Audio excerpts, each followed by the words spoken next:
Good evening, everyone. Today is Wednesday, March 11th, 2026, meeting of the Gloucester School Committee. We are meeting at the Gloucester High School Library. The public is welcome to attend meetings in person or alternatively through the Zoom link provided on the agenda.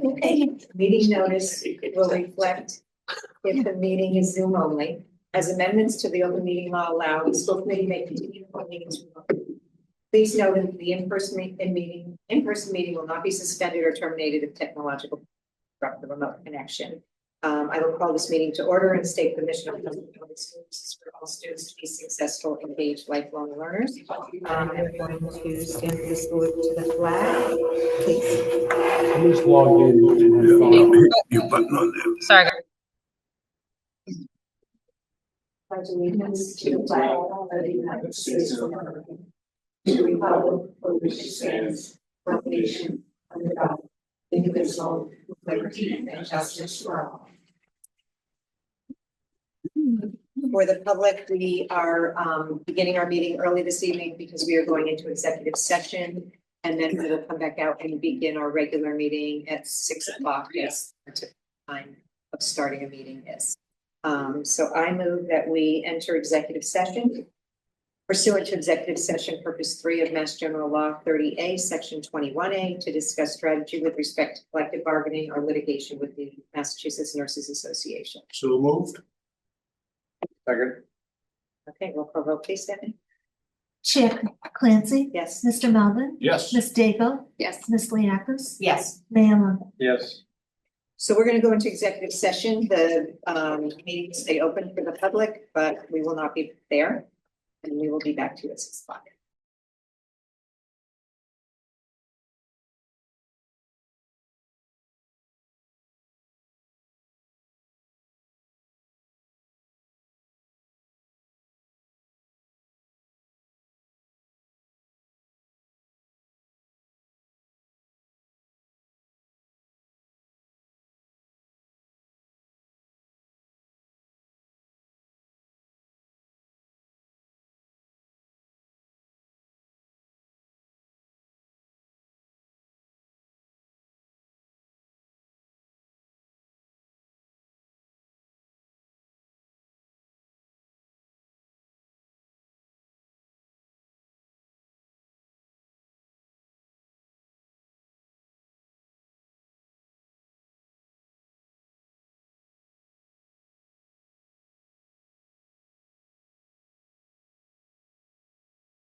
Oh, you be? What did you go? From the executive. Yes, first device. So, wait. What just happened now? I'll tell you how. So,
Yes. And ask you both to slide down just for. Thank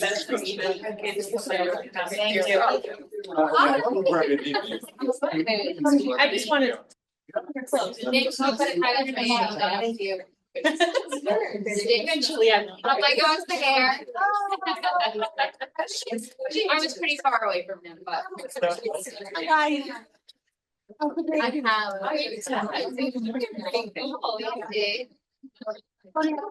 She's doing good. Yeah. How's your wife? Doing good. Are you back?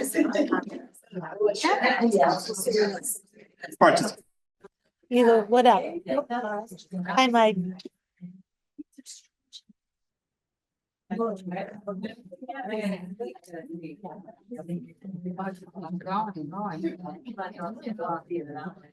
going on?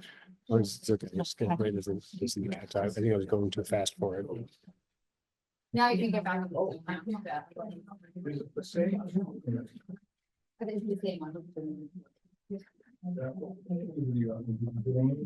did. I'll have to. I think she might be something in that. Something in the same. No, I'm gonna take it.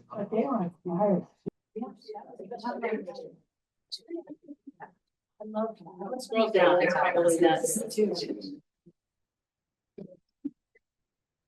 Experience overall. Yeah. That.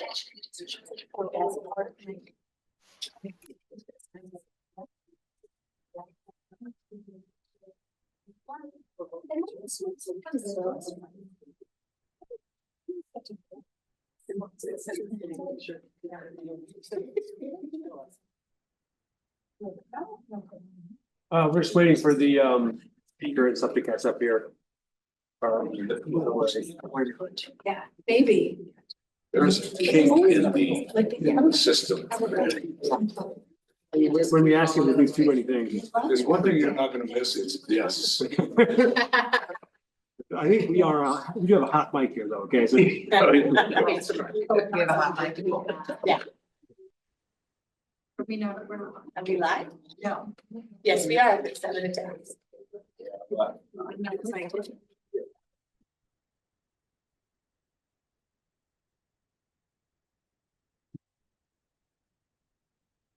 Yes. Nice to meet you. Okay. She's taking it.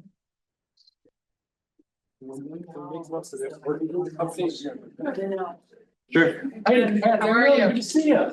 Our little tech stuff here. Small panic attack. We're gonna be shy. I didn't.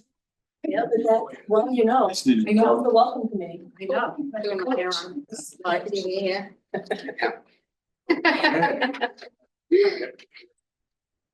Aw.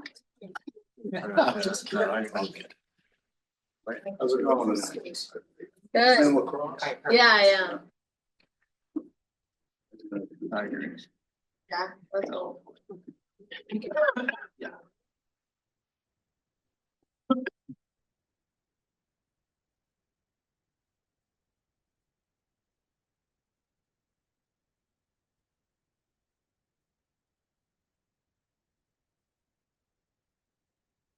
It's 2.5 months. Yeah, it's my contact. Just trying to.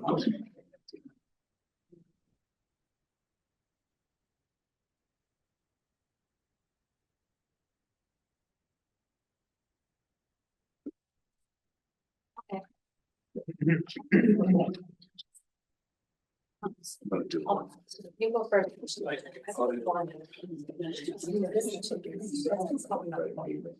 Oh, that was.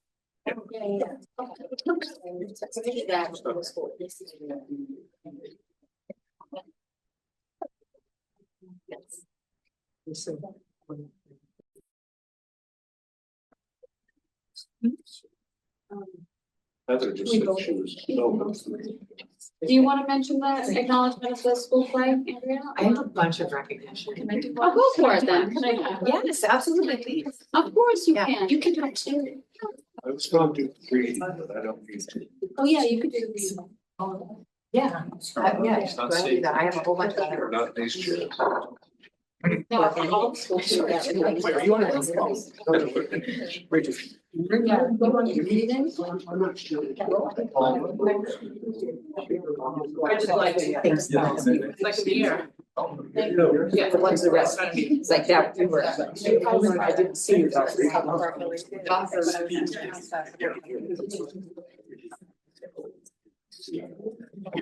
Yeah. So I'm not sure if someone speaks, someone open comment, if we can hear them. That's called a technological difficulty. Okay, We can. and last to submit their comments. Yeah, and it's. Picking all of this up. No, and yeah, no, it's working going out. I'm not sure if it's working coming in. Understood, okay. Great, thank you. All right, so does that make sense? Okay, we'll try. Just Great.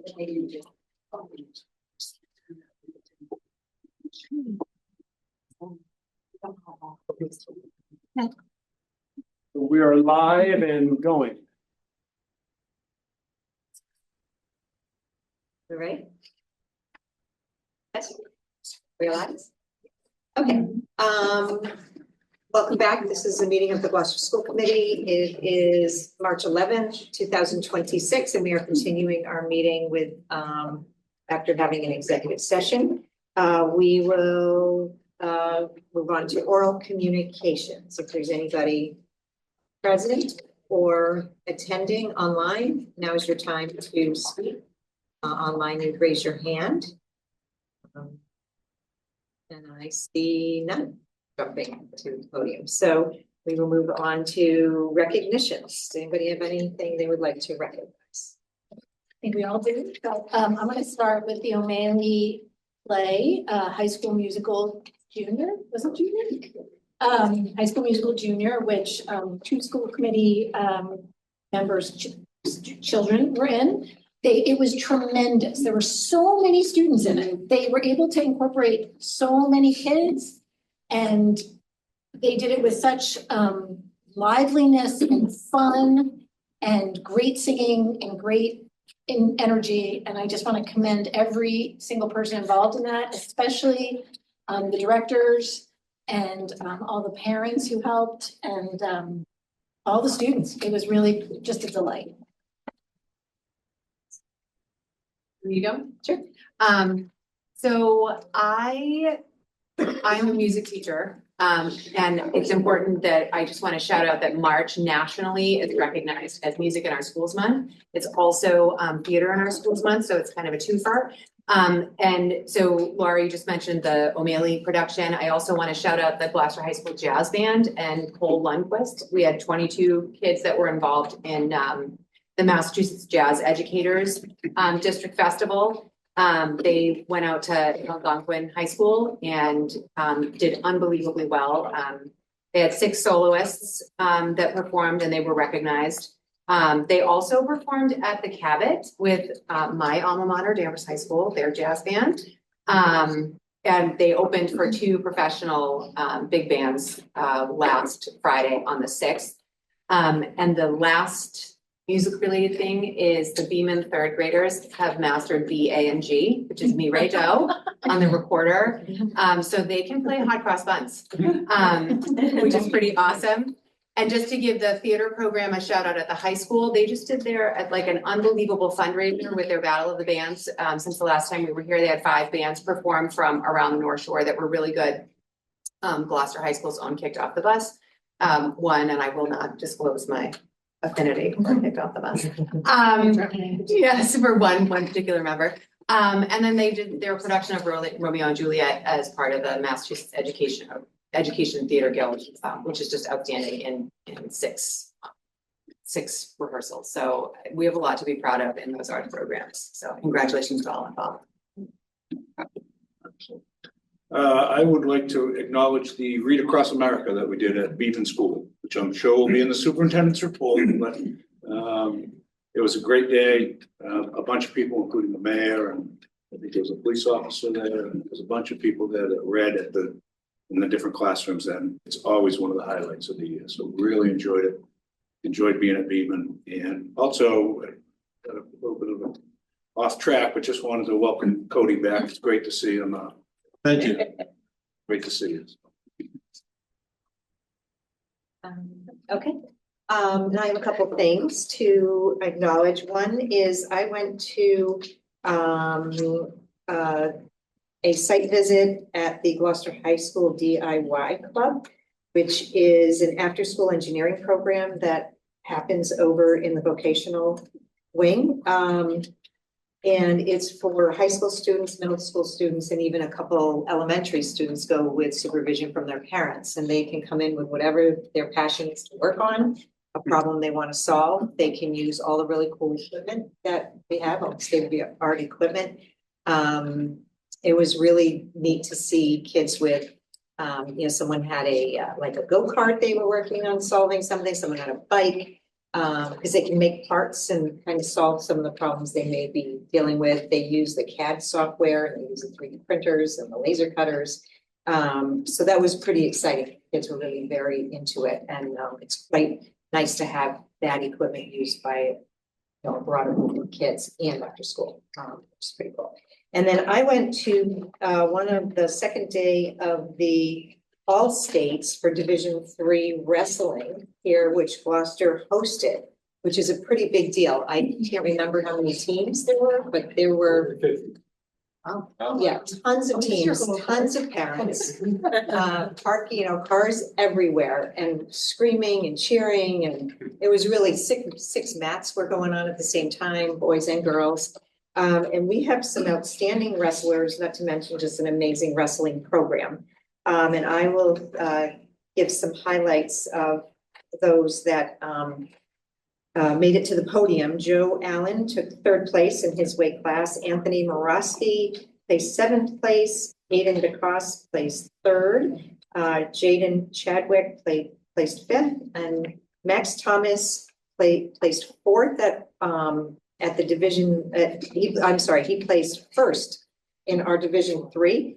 And then he went to All States and he placed fourth across the state as a junior. So kudos to those coaches and to those kids. They really have a very cohesive program that they start the kids really young, and it's really turned into quite a very strong program. And people that were there from other places were thrilled to be in Gloucester. And happy to see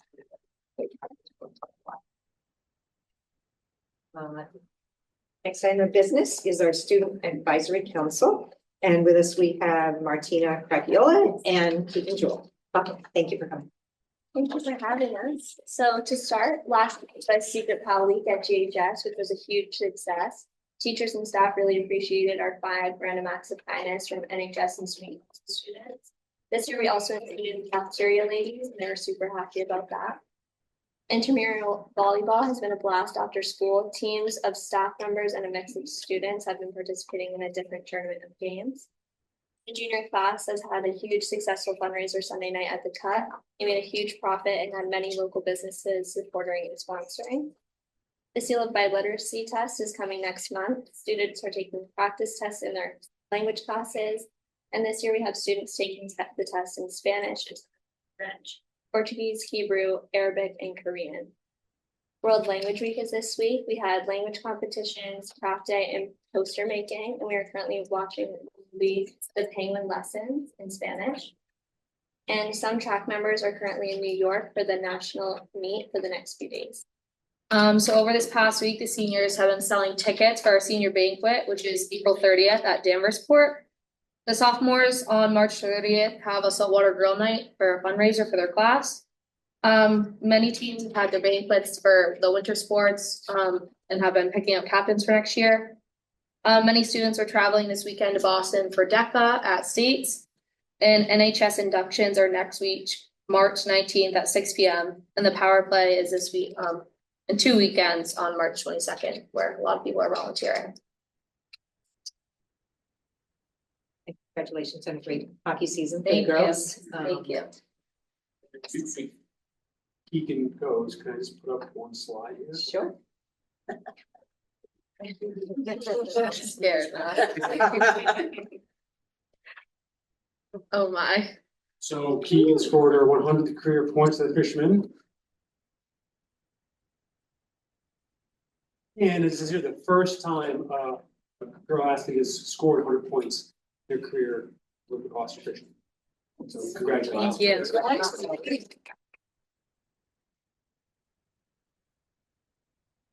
Hi. Also, that's 3 months, so well done, well done. Thank you. Thank you. Next item of business is a consent agenda. Does anyone have any items they would like to read? And move that we approve the consent agenda. Second. Okay, all in favor, say aye. Aye. Next is deliberation on education issues and superintendent's report. Thank you, folks. So I'll share my presentation. So a bunch of things going on tonight. I will zip through my report because apparently all of you read it and then they did it yourselves. No. Or maybe we just. No, I really, I mean, it used to be that there weren't many recognitions, okay? Great, now I'll be recognizing all the great things our students and teachers do, so I feel that up my game. Yeah. We don't have photos. That's true. So as we say, the Gloucester Public Schools, every day matters, everybody belongs, and every student learns.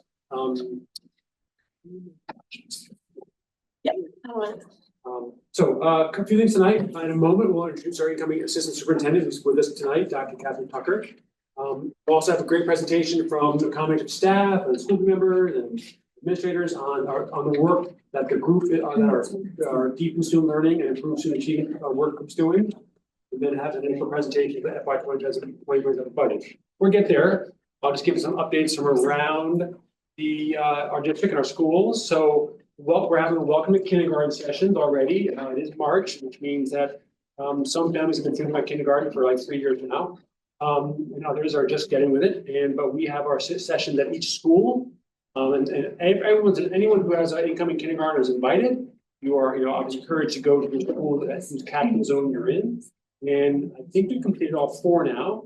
West Parish with Dr. Immel presenting to families there, and that's a view of the same Zoom, I believe, from a different angle. So just I really appreciate our kindergarten teachers are sharing things about, and principals are sharing things about getting ready for kindergarten, getting your child ready for kindergarten, and just really appreciate their enthusiasm, their warm welcome.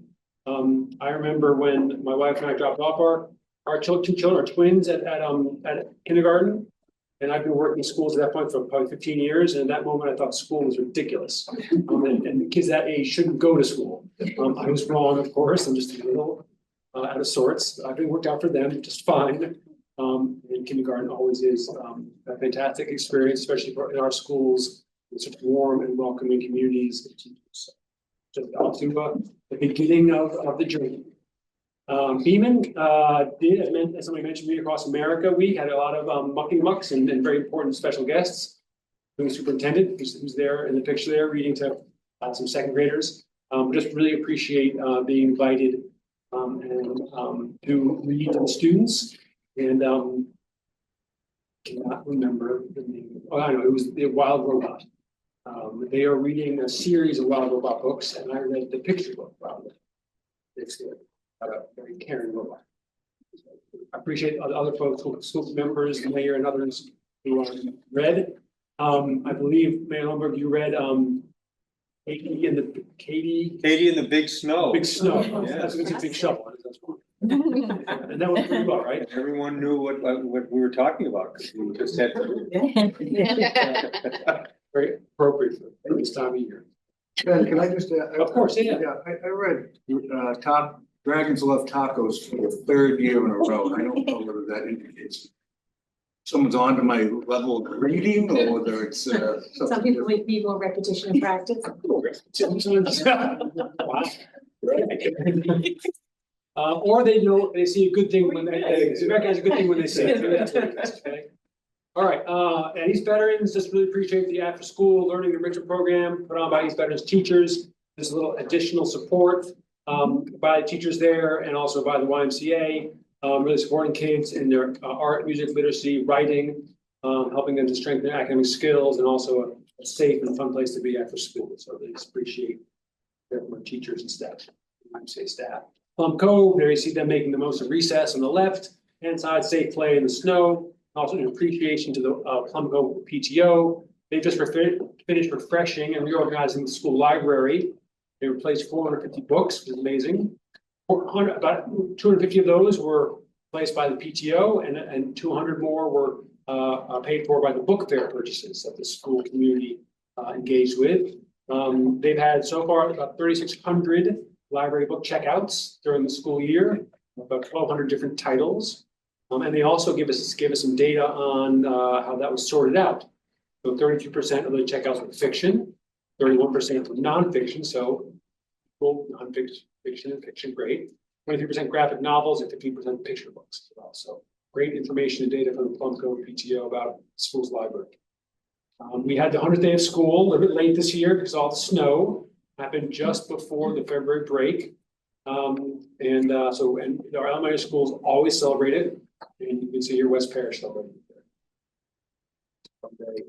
Folks mentioned the O'Malley production of High School Musical. It was a little confusing on the scheduling about playing the High School Musical at the middle school, but folks haven't sorted it out. Really appreciate all the students and the families. I mean, I say this every year, but any of our performances, but especially O'Malley Middle School, their musical performance, the joy and smiles and sort of family impact it makes is just really astounding to witness. It's such a wonderful evenings, many evenings, after much hard work, 20 people. The students, but also the Drama Club directing team, Leslie Sellers, the director of the program and orchestrator in a sense, T.S. Burnham, Hannah Brimacombe, and Miles Luongo, we did them. But also, as we talk about, we have so many opportunities for older students to work with younger students. Another example of that, for high schoolers taking leadership for our high school interns. So Nathan Gorman Mello, Charlotte Mendaza, Gabriella Jonas, Madeline Lane, Sophie LaGrosso, Serena McGuire, and Maya Silva. So just really appreciate all of their hard work supporting our middle school students with our task production. I said a year ago about this production was the best I've seen. It's on top. It was fantastic, big vocal numbers, full ensemble vocal numbers again and again. It's really well done. So great acting. Can I just also shout out Becky Nastandria? Of course, She's yes. sort of behind the scenes and handling Everything. Yes, Literally everything, yes. from catering to like parent volunteers to costumes. It's always cool, calm, and collected, and very organized. Yes, thank you very much. We mentioned Keegan earlier, getting 100 points for the first time. JS Boys Wrestling had quite a year, and folks talked about it. Kathy gave a great rundown of how we did the Division III state championships. We won the NEC title, the boys did. They at the Division III state championships, which we hosted, as Kathy mentioned, placed second and won 2 teams by 0.5 points. That was wonderful and heartbreaking. But really, congratulations to our athletes here, particularly Max Thomas as a junior Division III state champ. A really big deal for him. He's running a great career, as our other wrestlers are. And then 5 of these students, Jaden Chadwick, Aiden DeCoste, Joe Allen, and Max Thomas, are 4 students.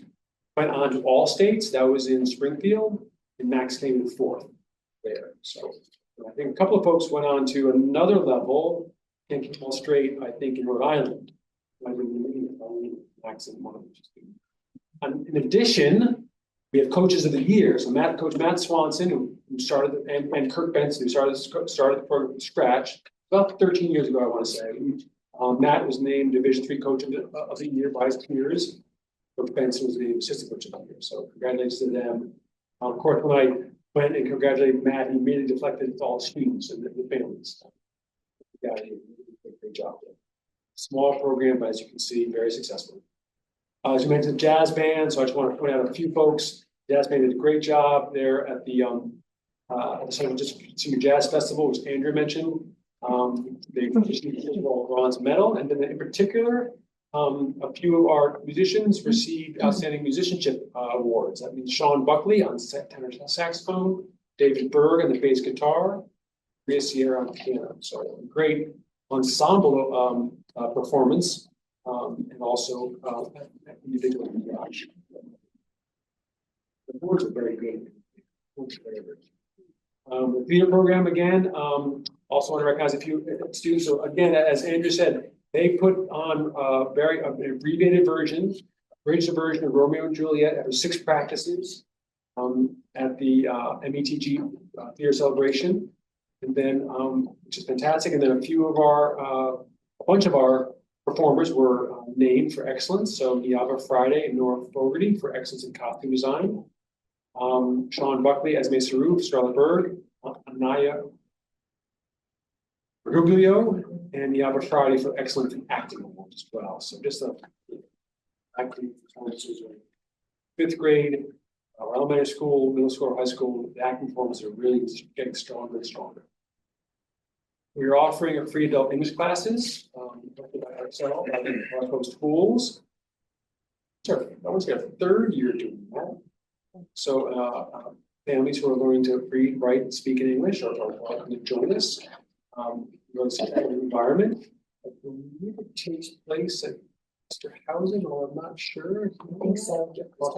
Yep, Chris Castle is the one who's the leader behind this, supporting families with different through schools, but also different agencies. So really appreciate the important opportunity for families in the community. How is it? That's just my question. How are we? I don't I believe through know. Gloucester Housing. Promoted. I'm assuming they still. I'm also sure direct outreach as well. Our Yeah. our family community liaisons have really close contacts Yes. with our English learner families. So I'm sure there's also very direct outreach. We can circle back as well. Suggestions on that? Just, I hadn't heard about it. Yeah. And so, which I'm not the target audience, Right. but I just want to make sure that it's been spread far and wide and. I think our family liaisons play very Right. large. Of course, there's Castle, yes. Chris and Vanessa and Carmen Horacio and also Dustin. Great. Power plays you mentioned, really, I'm really excited about this every year. It's a great moment for digital free, fun, learning and playing, and great leadership by Gloucester Education Foundation, great support from Sawyer Free, also Haven Saving Banks, and of course ourselves, and also the schools, great support and participation from our high school students who are volunteers there. But it's a great community event, and it's always packed. So the next piece here is actually just a bit of an updated discussion point about the upcoming school committee meetings and agendas. It's in the packet. We also have a screen up here. Folks can look at that. And happy to have a further discussion on this if we need to, but also that can happen at another meeting too. But I have, and this is just sort of what's on the screen, just sort of to show folks. What you have is you have to help educate the new members. You have a list of all the meetings that happened prior to you joining the school year. Excuse me, the ones that are highlighted are ones that are recurring presentations that typically happen every year, about the same time of year. Because they're, say, approval of student handbooks always have to happen before the school year starts. Our enrollment report always happens at in the beginning of November because we certify that information is not going to work. And then starting on page 3 is a schedule of agendas and presentations going forward the rest of the school year as well. So folks know what's coming. And again, you see highlighted agenda items there, presentations, but typically ones that are recurring each year. And you'll see the combination of ones that are repeated are obviously budget, other things that annual reports like enrollment or attendance. There are typical updates in program areas, so special education typically. And then there are also updates on performance and student achievement. They're happening a few times a year with MCAS in the fall, and then at least a couple of times during the school year with middle school and elementary schools as well. And then also another wrap up at the end with graduates and next steps as well. So those are each year on a regular basis. Doesn't mean they're cut in stone. It's just sort of inform you of how the committee typically does business. And then the last page on the back there is upcoming subcommittee meetings, ones that are scheduled, or at least we know are going to be happening. So you can see BNF obviously happens monthly. Most of the work for BNF is the budget, but I do want to point out a couple of important pieces. We'll be addressing use of the Special Education Reserve Fund at BNF, and then at the full committee in a month. And we'll also be working on the MSBA Statement of Interest for BNF Code, first at BNF and then at the full committee. then moving on to policy, we're setting a date about, We're working on it. working on setting a date, very difficult, to review the, employment prevention policy and update and make on that additional update. Auto shop fees policy, we're working on and nail down. And then in April, there's some state law change on restraint prevention, and so we need to update our, policies on that, and then that'll allow us to update procedures as well. And that'll come in April, and then that'll also be reported out at the full committee as well. Updation is necessary. Can I ask you a question? Can we try to get that April date on the calendar? Like, Yeah, soon? good, yeah, yeah. Yeah, That's like what as we're working on March. yeah, definitely, let's do it, it's not wait. Okay, all yeah, I'd together. love to get that Right. sort of. There, and it might be next year, we've never done this, but, where you set dates every couple of months for policy, and then use them if you need them. Yeah. That, completes my report for today. Any questions? So now. That's the next thing. Who's Dr. Catherine Tucker. So Catherine Tucker, as folks know, is going to join us as the assistant superintendent of teaching and learning. Executive Pass Grow is going to be this after the school year. And we're really, really pleased to have Kathy join us from North Reading Middle School, which has been there for 15 years. Really impressed our two different panels in so many ways, both in her presence and her thoughtfulness, but also in her experience leading our middle school to some significant change, especially around equity and instruction. And just we're really taken with her intelligence, also taken with her leadership, working both at Salem State, I want to say UMass, do I have that right? Great. In a lot of teacher and principal leadership, really mentoring and helping to grow school leaders. So just appreciate her commitment to ongoing learning and being aware of what's happening out there and being able to apply it to her school and her leadership roles. And also just appreciative just about her way of being, which is present and thoughtful and positive. And I think, as I've said before, and this is my opinion, but I think we'll share that some of the teams are that Amy and Kathy will make a fantastic pair, a fantastic duo. Compared to any other duos in the world, but ones that come to mind. Yeah, we're pretty good. We're pretty good. They'll be better. We're pretty good. They'll be better. Anyway, so typically what happens, Kathy, is I tell the committee they are welcome to ask you some questions, and at least one person has to ask an awkward question. Okay, but we'll see how it goes. Okay. Anyway. Which one it is. No. Anyway, so Kathy Tucker, our school committee, I'd be happy to introduce yourselves and Hi, welcome. Hi, thank you. I think it's really obvious. I'm very green here on the school committee, so I'm looking forward to having another new person. Very green in the district as well. And do I have to give like a short? Or just that's good enough. Okay, and that'll be good enough. I'm Laura Weeson. I'm a middle school parent. My question will have to do with that. And I'm the chair of the program center. Welcome. Thank you, Laura. Kathy Clancy, I've been on the committee for a very long time. I have a son who went through Gloucester Public Schools.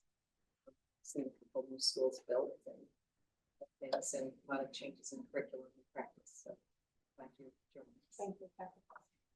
I am Bill Melvin. I've already introduced myself, but I'm the vice chair of the school committee and negotiating teams and a bunch of 3 children that graduated from the Gloucester Public Schools. Heather Daigle. This is my first on the school committee as well. And I have 2 daughters here in the high school, freshmen and sophomores. And I'm Paul Lundberg. I'm a member of the school committee by virtue of being mayor. Under our city charter, the mayor is a full voting member of the school committee. But more importantly, I am a proud graduate of Gloucester High School class of 1969. So this is what the Gloucester schools can do for a person. It can make you be a member of the school. Mayor. And mayor too. Been mayor. That was the easy part. Also graduated from Beaman School. And Beaman School. Yes. And Central Grammar School. Nice to meet everyone. Oh, yeah, Stephanie, do you mind, could you Stephanie, introduce you should yourself? introduce yourself. Yeah. Hi, Catherine. My name's Stephanie DeLucy. I worked the Gloucester Public Schools for 40 years, 39 plus. And I worked for 7 superintendents. So, and now I do the minutes. I like knowing the schools and being in. It's just a perfect job. Stephanie. Nice Nice to meet you. to meet you. Would you like to ask, Kat, any questions or what? Sure. So, again, welcome. Thank you, We're Laura. excited to have you. Looking forward to meeting after the school year. So Kathy I has said, can she start early? understand. So I'm a 7th grade and 5th grade parent, actually. And I'm curious about your experience as a middle school principal and from what you see here from your observations, what improvements you would make at O'Malley. Well, honestly, I need to learn a lot about O'Malley Middle School before I would even consider making a recommendation. I'm very curious about the whole setup being an innovative school and a little bit different, I think, than the setup of my school. So I think I would want to hear from the principal, the teachers, the parents, the students, before I would make any recommendation for change. But middle school has my heart. It always has had my heart. I think it's a really important opportunity for students to become more self-aware of their interests, their strengths, their futures. And I think it's a really pivotal point in education for schools to focus, or for districts to focus on middle school. Because it's just kind of the gateway into what comes next. I do, yeah.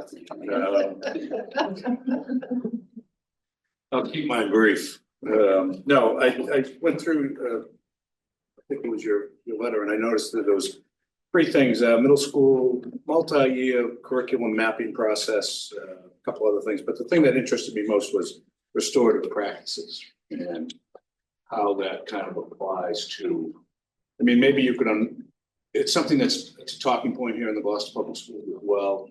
Discipline is obviously an issue that's talked about, but maybe if you could just unblock the work you did as far as restorative practices for a minute, that would be helpful. Of course, it's a real passion of mine. We're 4 years in, it's a slow implementation process. As we probably all know, the laws changed around discipline a few years ago, and one of the recommendations from the department is restorative practices. I think we were already informally using restorative practices in our approach to discipline. I tend to really focus with discipline on learning. It's a learning opportunity. It's about restoring any harm that was done, and that's really the tenet of restorative practices, is repairing harm.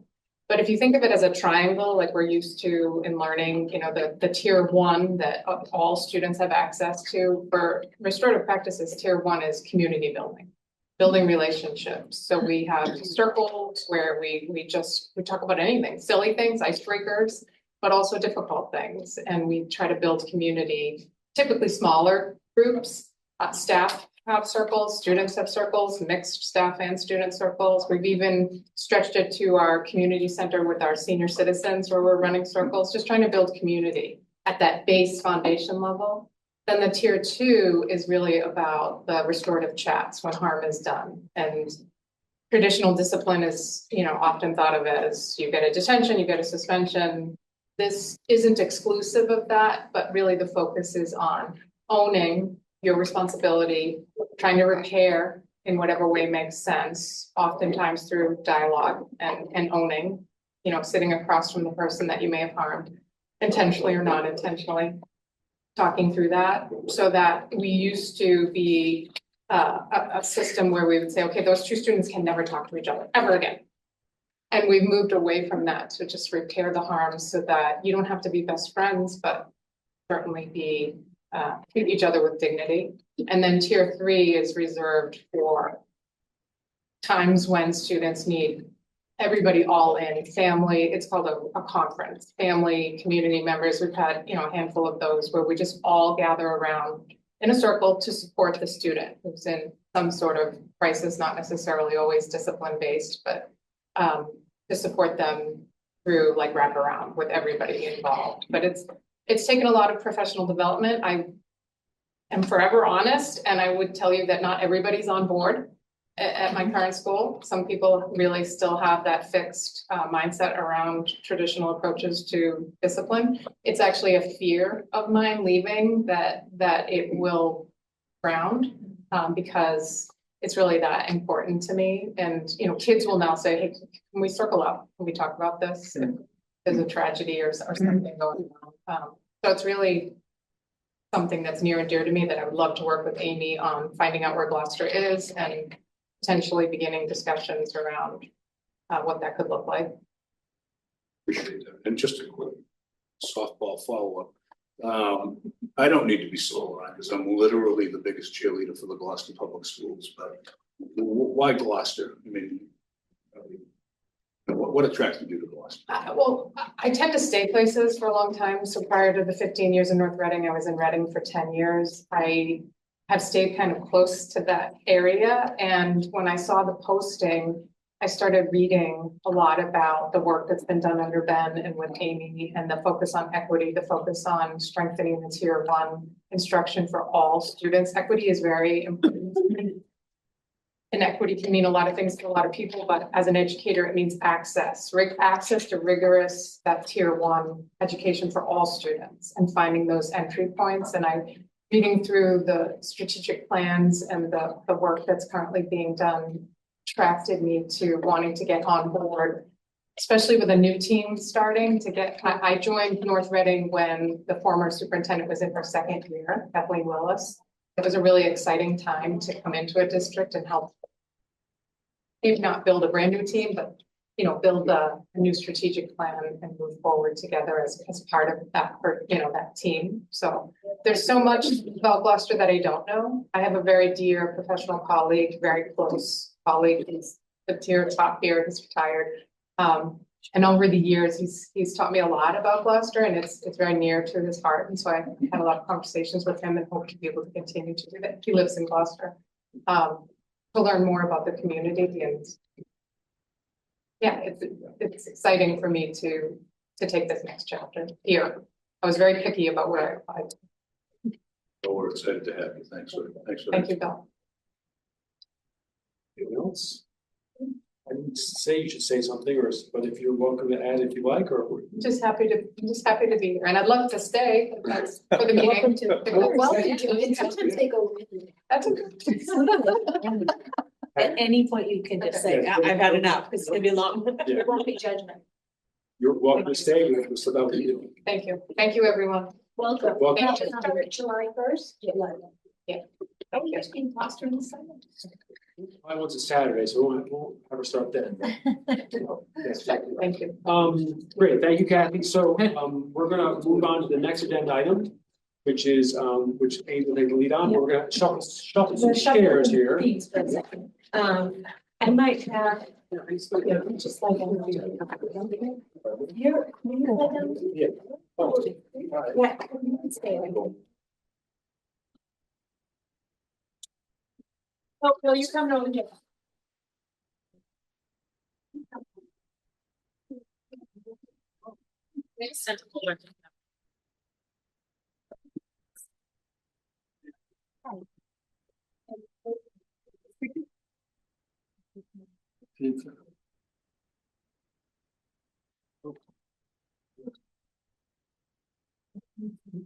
Welcome. Yeah. You guys have to be relaxed. No, they're. Look at the family dinner. They kind of didn't want. Sorry, they're. Any of you want to come on this side? No? We're not too scared. Nice people. Wherever you want us. But if I move, then I take away their screen. Oh.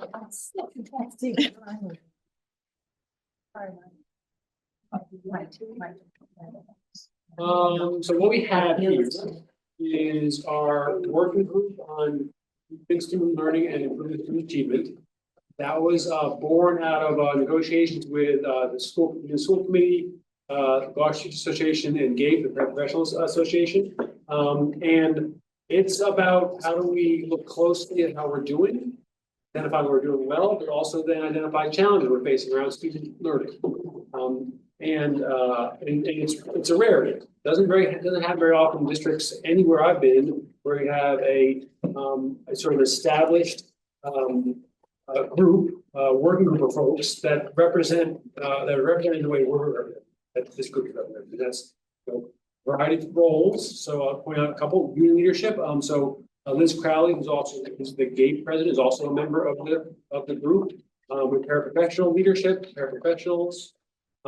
Rachel Rex, who's the I won't go through membership because someone else is doing that. Okay, part of the presentation. Sorry, I'm doing that. Anyway, but union leadership, teacher leadership, teachers from all levels, community members. We're still trying to get community members. So community members out there who want to join us, please do. But anyway, the group will talk more about the charge and work we've been doing. That's the purpose of tonight.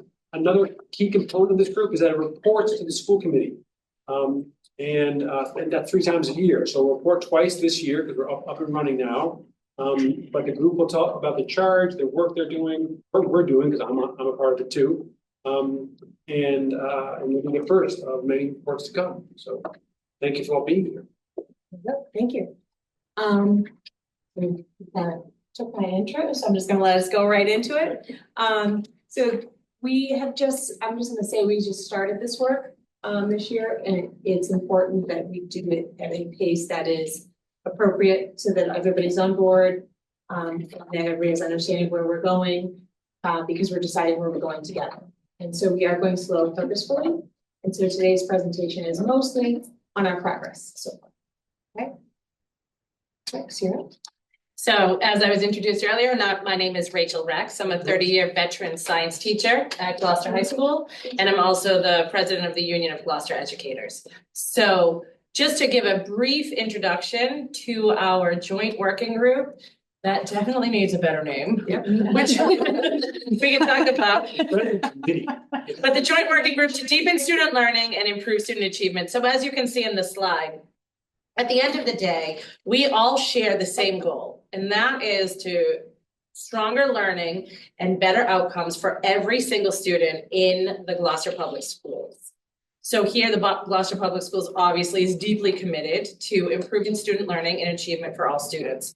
And this responsibility is shared, requiring collaboration and a shared vision of school committee, admin, union reps, alongside staff, school leaders, parents, and engaged community members. So in terms of that, by reaching our goals of improving our student outcomes, we really recognize that that's not one shared responsibility by any one group. And it's going to take all of these groups working together, listening thoughtfully, moving at a comfortable pace to achieve these goals. So if we move forward in the slide, we want open communication about our successes and challenges, and that's essential to this process. And so we've been really working on improving our communication.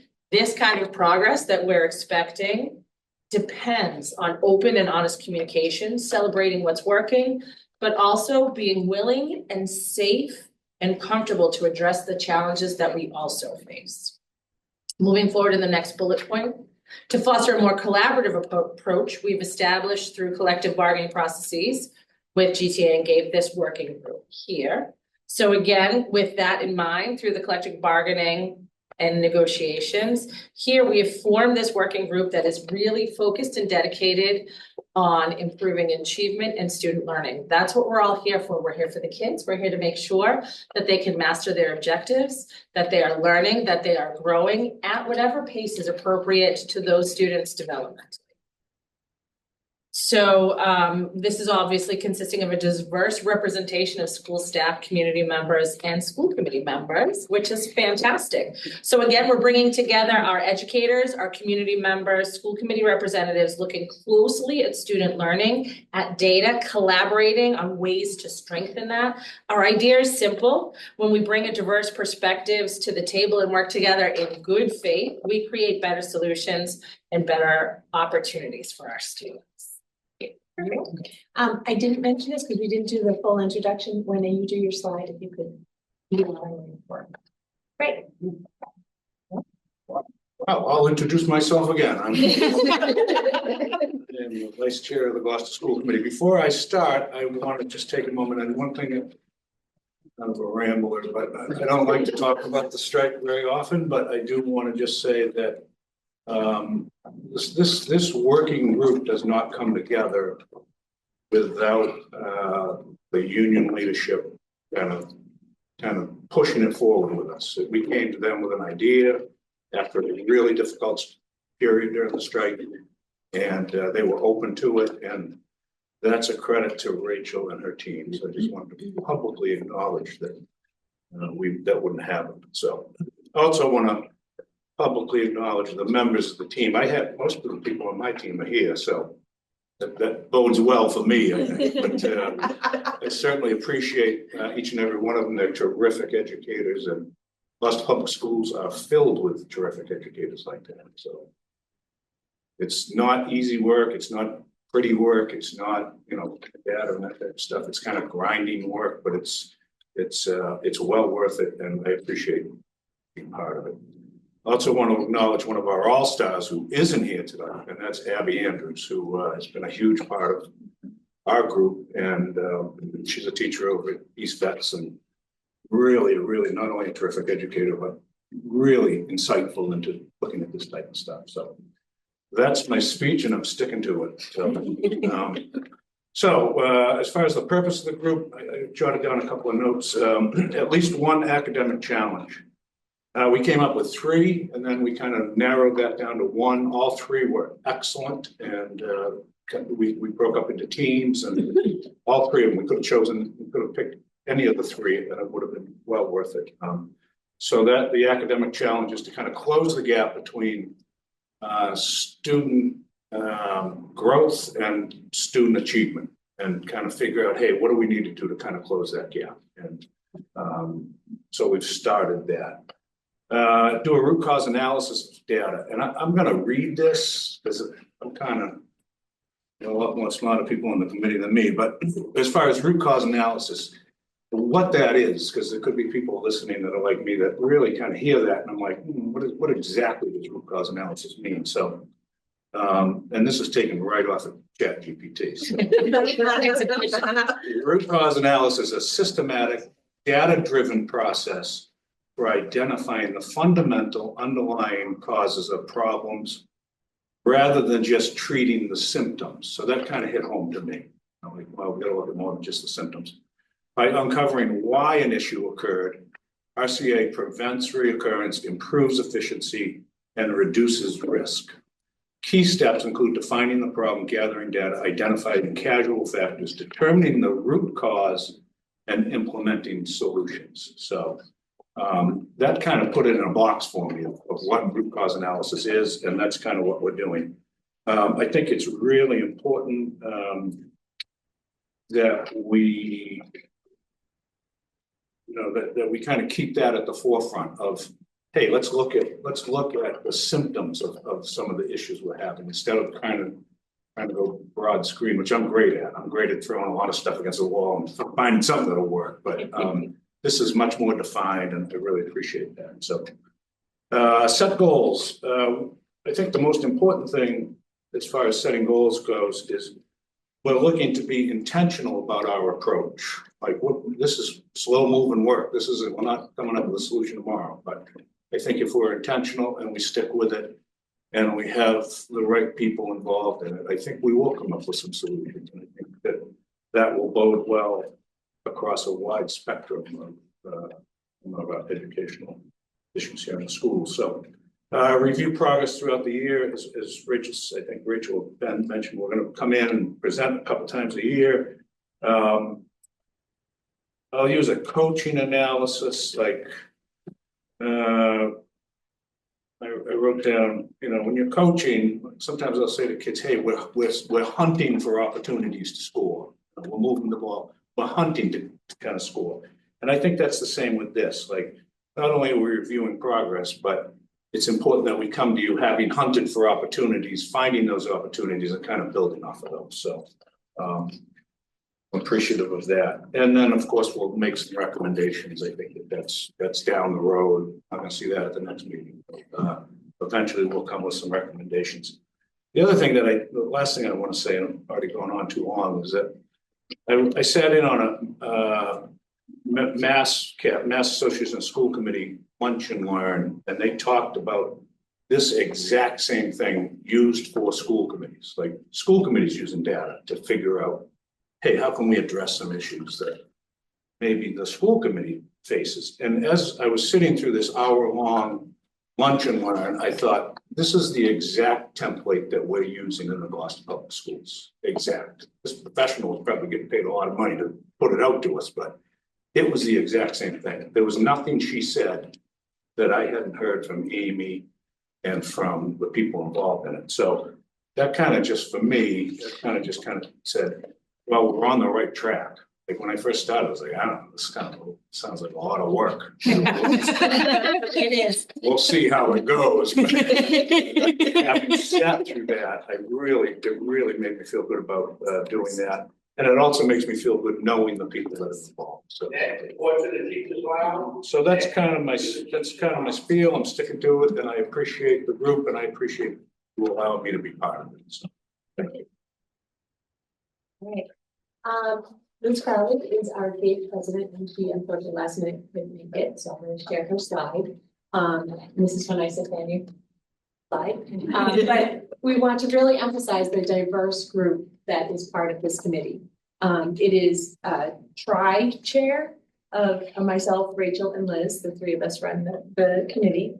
And then we have Abby Andrew in third grade, Peggy Brown, reading specialist, Melissa Francis, literacy coach, April Hudela, kindergarten ESP, Janelle Jackson, an elementary ESP, Van Lummis, superintendent, Melvin, we have school committee member on, Amy Natula, Title I teacher, Kim Shea, high school math teacher, Sandy Theodoro, a school psychologist, and Tony Waldron, a middle school art teacher.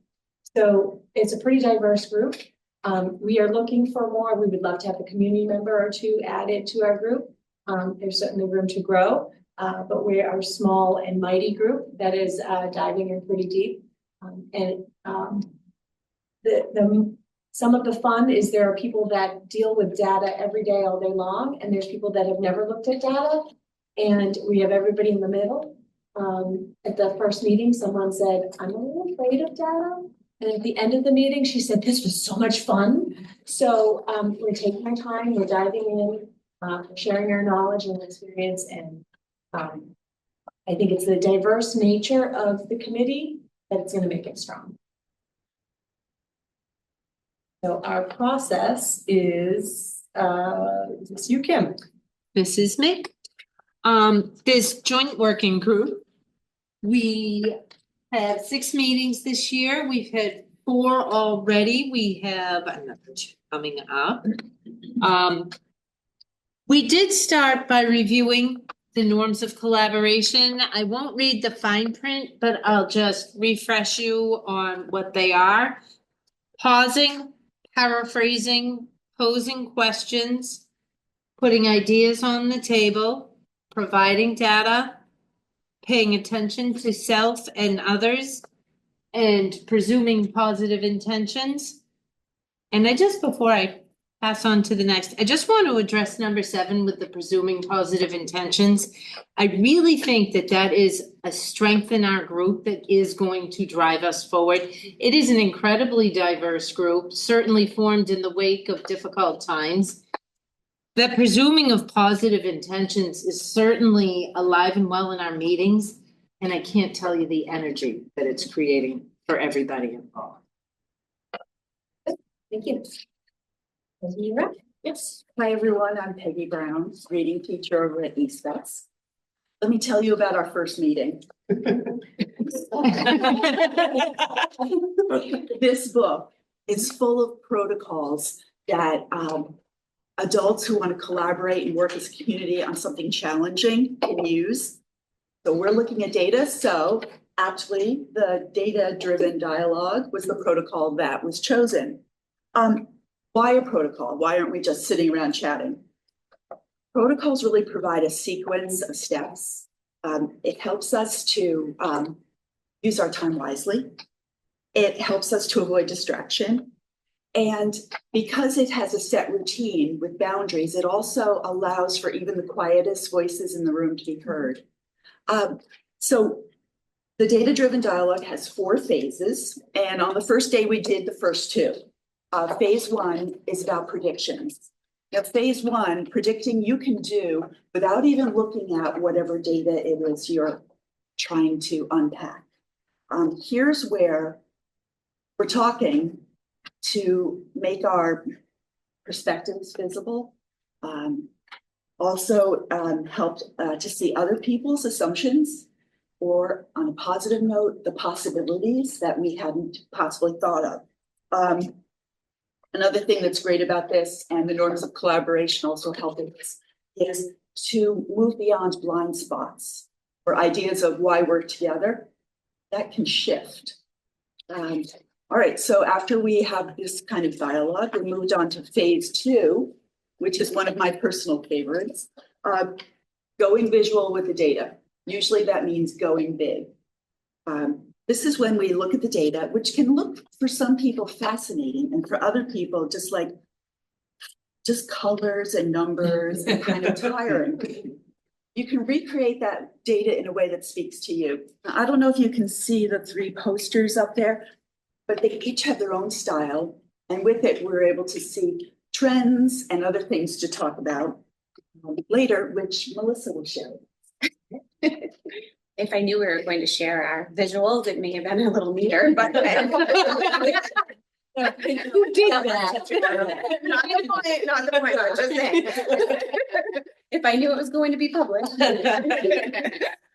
During our second meeting, we continued to use the data-driven protocol. And the third phase was, I found, especially challenging because it was just the facts. So when we were using this protocol, we couldn't jump to assumptions. We couldn't jump to problem solving, which is absolutely a challenge. But it really forced us to think about the trends that we were looking at, think about the percentages that we were talking about. Are we really focusing on all students? What surprises did we see that jumped out at us regarding the data? So it really forced us just to talk facts. And I'm not sure if we were very clear, but we had groups. So there were small groups amongst the entire group. So we were working in small groups, 3 groups, as you saw the 3 visuals. And that provided opportunity for everybody to discuss the data in the way that made sense to them. And then our phase 4, we started to talk about our ideas and why do we think the data is showing us what it is. And then we had to, which Ben will speak to in a moment, we had to then create our proposals to each other. So we really had the opportunity between the 2 phases just to give the facts and then our whys, our assumptions, our thinking, but we still haven't jumped to the problem solving quite yet. And then we had to start to design our proposal based on the facts, based on our assumptions, where we wanted it to take us next. Great, and so as Melissa said, three groups. The group I'm in, Bill, is also here in force too, just so you know. Okay, before I was noted, very short. Anyway, so we've got 3 groups, and there were a lot of similarities in the groups and what they were sort of coming through and coming out with their proposal. What their proposal was, what should the whole group dig more deeply into? Essentially, the question there. As you can see, group 1 and 2 are focusing on multilingual learner students and also IEP students as well. And then the third group was actually doing a little bit different angle on it, which was looking at students who are sort of lower achievement. So in terms of meeting exceeding expectations, but higher on growth.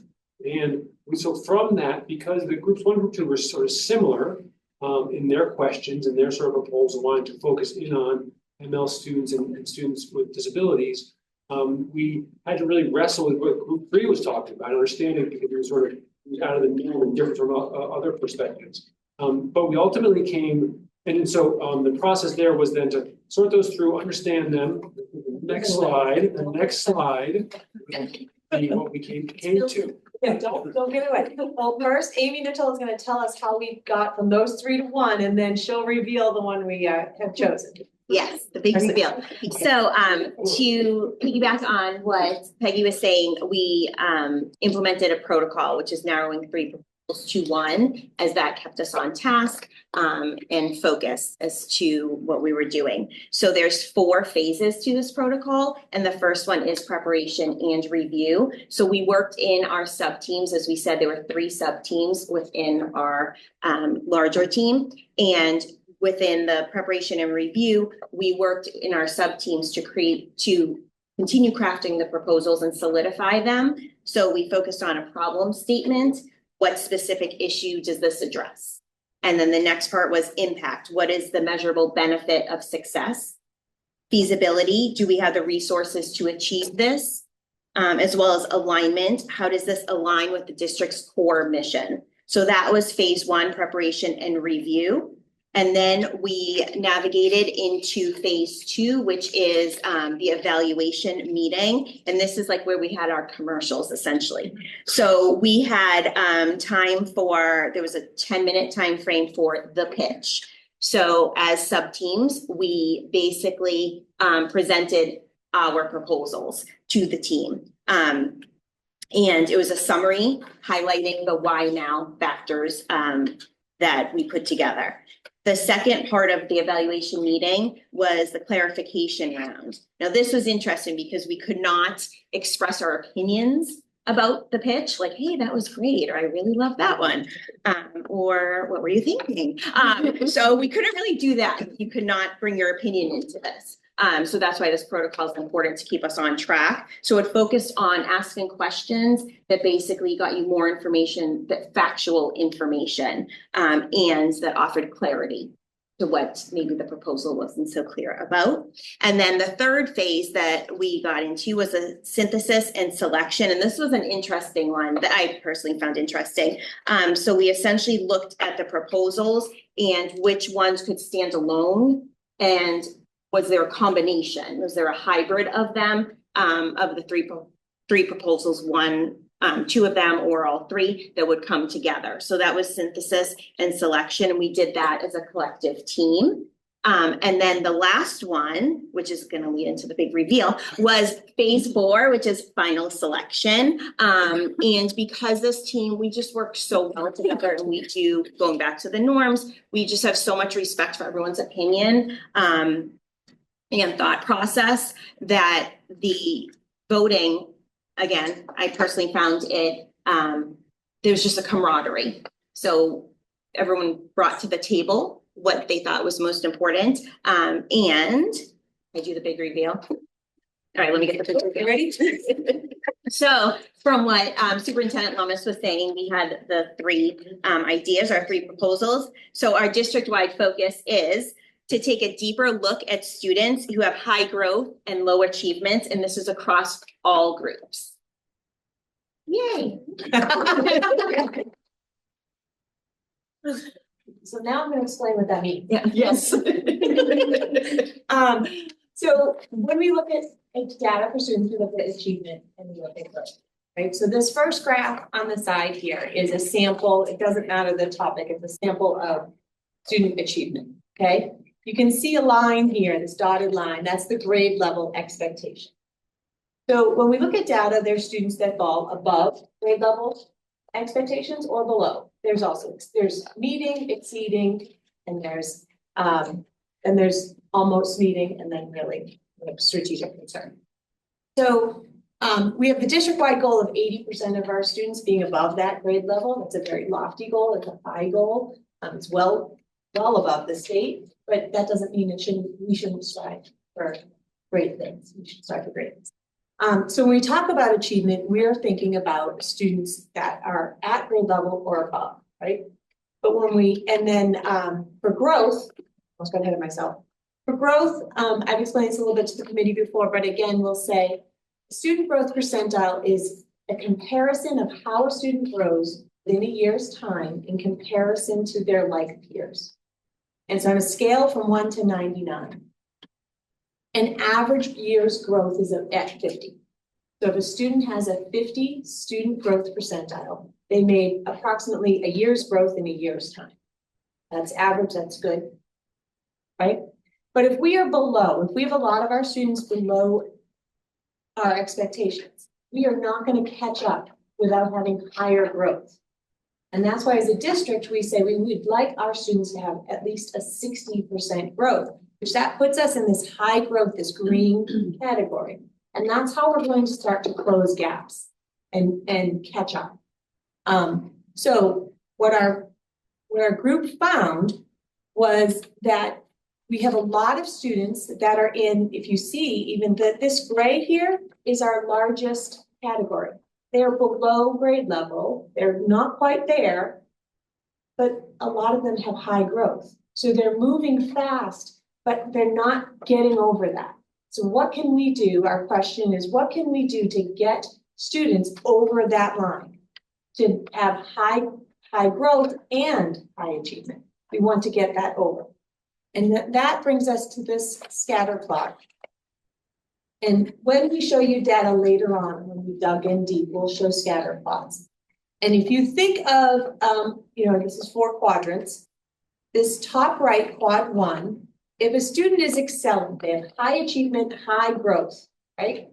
Really great. If they're in quad 2 over here, remember that dotted line of grade level, they're above that, so they have high achievement, but they have low growth. So they're slipping a little, right? So we want to pay attention to those students too. We want to pay attention to all quadrants, by the way. But now we go down to quadrant 3, they're below that grade level expectation. So they're underperforming. They have low achievement and low growth. These are students that we tend to spend a lot of attention to. They're often on getting special services and all kinds of things. We're also going to continue to look at those students as well. But with this group, we had to narrow our focus. So our focus landed on quadrant 4 here, which is our students that are improving. They're improving, but they still have low achievement. So in that previous slide, that was the largest chunk of our students, right? Why is the largest chunk of our students in that section? How can we bump them up into that high achievement? We are going to focus on for root cause analysis. I do want to repeat, we are looking at all students as a district. We are not looking at only one project, but the purposes of this committee to do a root cause analysis, we can't do that on everything. So we're doing the root cause analysis on this part. Yes. So just to be clear, and I've learned a lot about student growth potential from you. So I come with that background, thankfully. If a student, when you look at that gray area, right? I know that you know from the data we have where their growth is. And then if you go back to the quadrant we're focusing on. So for this quadrant, so they're in the low achievement. So that's the gray or the below the gray. So this gray is going to could be broken up into high achievement, high growth or low growth, right? We're going to look at the section that is in the high growth to see where we can get those even just a little more. In the high growth. Yeah. And there could be also students in red. They could be students in red, low yes. achievement in the red, but you're high growth. Right. Yeah. You could be in the red and have 80, 90% growth, and you are working hard, but you're not getting there yet. We have to, and we have to still support, keep chugging along and keep going, but we need to see why are we not getting up even higher, right? So it could be in the gray or the red. You go back to the one you This, Thank you, yeah, okay. So it's identifying those yes, students. so what this is doing is taking these two measurements, achievement and growth, and it layers it. And in the future, when we show data, specific data, we'll have a scatter plot like this with a bunch of dots on it. And you're gonna see dots, their achievement will be on this, on the axis, thank you, and their student growth will be on the Y. I guess my question is, this isn't linear. I mean, what I'm saying is, if a student has high growth, if a student is in that grade that they are 80% growth, right, say, for instance, which is a very high growth percentage, is it not linear that they would just automatically reach grade level? We would think so. We're going That's to my- do more of a root cause to see what's happening That's my I question. would, over time. over If time, you sustain it, yes. if we sustain. Depending how far below this benchmark they are, Right, and how far you have to go, you gotta sustain it year after year or over time. right. I'm just thinking, because if 50% is average, is what one student should do in 1 year. If a student is going 80% in a, Over time, they should be going over that, okay. It all depends on their gap between Right. where they are. And whatever the issue is that's missing here. Can we have committee members that can share, because they know so much, go ahead. Sorry, I'm sorry. No, Ben actually just said it. It depends on how far the gap. Where the child begins, say third grader takes the test, they're 2 grade levels below, they get 80%, okay, they made up some growth. But it's not going to be the magic bullet that gets them to the student achievement that first year. Right, so, and then the bar rises because they go to the next grade level and if they get 80 again, they're closing, but guess what, the bar just went higher. Right. And if they So get they're 50, still, they're they're still below. So that's where The target we have to continues to change. right, so the Okay. target changes. And so that growth percentile, as good as we feel about it 50, 60, it's not good enough. Right. Because it's not closing the gap. So we have to catch earlier, which is one of my hypotheses. To close that gap so that when they have that kind of growth, we're not trying to catch up. But there's so many factors that play into that. And just the last thing, my understanding from all these years of school committee meetings is that certain grade levels, like it's different as the learning changes, as the levels change, that becomes different. I remember learning that at the end of third grade, there's a certain math learning. And when students missed that during COVID, that had this major impact, that specific portion of that specific year. So I'm imagining, sorry? Math facts. Math facts. So I'm imagining that there are different moments in a student's education that can even be more dramatic for these. And those are all things we will look into, but all of these hypotheses are gonna take time. Right. And so we are going to dive in deep into this section to see what we find. It's a great question, but it's really is a terrific That question. really leads, that's, root cause analysis is the core of, now that we have, we've identified the proposal that we've chosen, the big reveal, that is the core, like getting to core of what's happening, that we do see this, high growth, but the low achievement. Great. It's a great question.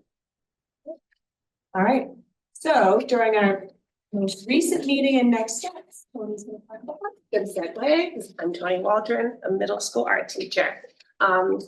So to answer some of these queries you have, our next steps be to start to analyze that data and put some of these hypotheses into real facts, whether it's in the school, looking at individual schools, grade levels, or subject. Looking at quad 4 as our area, our main focus, will influence that kind of analysis. We're gonna be looking for those patterns and keep on digging, thinking about everything from MLs, IEPs, low and high. There's a lot of data to unpack. And then we are beginning those stages, or in those beginning stages of doing that root cause analysis. So that's really where the committee is gonna focus our time and setting our goals for next year. I think circling back to the beginning, the kind of mirror Amy, I think we are understanding as a committee that it does take time because we are a diverse committee. We all come in with our different perspectives. As a crazy art teacher who's like, abolish grades. They don't kick me out when I say that, right? It's great. It's a safe space. They look at me like I have 4 heads, but that's okay. So, we are gonna take our time to really dig into all of those specifics, because there's a lot of, different pieces that are affecting what is a complicated issue. Luckily, we all have the same goals. So our next report to you all will be on June 24th. It will still be in school. Yes. I just want to tie it up when you said, luckily we all have our same goals, which brings back to the purpose of the entire committee. And that we're all marching in the same direction. So that's our presentation. I have a question, and I presume positive intentions. I am appreciative of all the work that this involves. I also appreciate anybody that can look at data. So Tony, I think you and I are probably creative forces. You can probably imagine who did the one chart that had multiple That colors was layered. what I responded the most to, because I was, so anybody that can look at data and analyze it is a hero in my book, because it's very challenging for me. But at the same time, I am respectful of the fact that things take time, but I also know that we live in a city where there are expectations of improvement. And I think that everybody that has those expectations is willing to give time, but at what point do you anticipate you'd be able to give a little bit more information about like specific steps that would be taken? Only because I think we hear a lot about SMART goals and things need to be time bound. And I think that's important to hold everyone accountable, not just the committee, but the district, in terms of, you know, making progress. When do you start actually taking a step towards the goals that you have? And I just get nervous when there's no time frame. So do you want to talk? Yep, I have a hard time with pause. I just want you to know all of this work is continuously happening at every school, every grade. That's the purpose of our jobs, right? The coaches especially are constantly analyzing data and making those steps in our school. It's the MTSS model. Mm-hmm. And so we're looking at the data, we're making adjustments to interventions, we're re-meeting, we're discussing, and we're moving forward. So even though this committee is looking at it through a K through 12 lens and really trying to figure out the root cause, we're constantly doing that work in each and every school, and we meet as coaches and discuss. So that's actually why I joined the group, so that I could make sure the goals were aligned with our goals, so that we're moving in the same direction. Yeah. We're not pausing the whole district. This is on the side. This is looking at the whole district K to 12 as far as to do a real root cause analysis. The extremely important work day to day that our teachers are doing, our coaches are doing, our special education teachers are doing, our paraprofessionals are doing, our administrators are doing every day, not going to stop. We will continue to have data feeds. We will continue to do interventions. We will continue to do all of those things. But in the meantime, we have this group working to really, hopefully, find something that will make all of that other work richer by saying, hey, have you looked at this? But this is not instead. This is in addition to. I appreciate it. I just always get No, it's nervous when, important. yeah. I think, something I talk about is, there's urgency and there's also need for patience. Sure. And those are really different things, right? But there is a sense of urgency. This group has a sense of urgency, or teachers or staff or leaders have a sense of urgency. The school committee must have a sense of urgency. And there's also the understanding that, change in schools takes time because it's fairly complex. You know that. Yeah. So both those things can exist. We have to balance both of them, but urgency really matters, but doing it well really matters. And so I'll talk more about just how this whole group fits into the context, larger as when we wrap up. But I think those two things, urgency and patience, are the balance that we're trying to. And the reason this was partly free is to make sure, because we know certain people stay all the time, and a lot of people don't. So, and I know it's stronger at some more ingrained in kind of regular meetings, maybe at elementary for a longer period of time than it is at some of the other levels in the school. So it's a way to share and learn from peers, as well as, elevate expectations.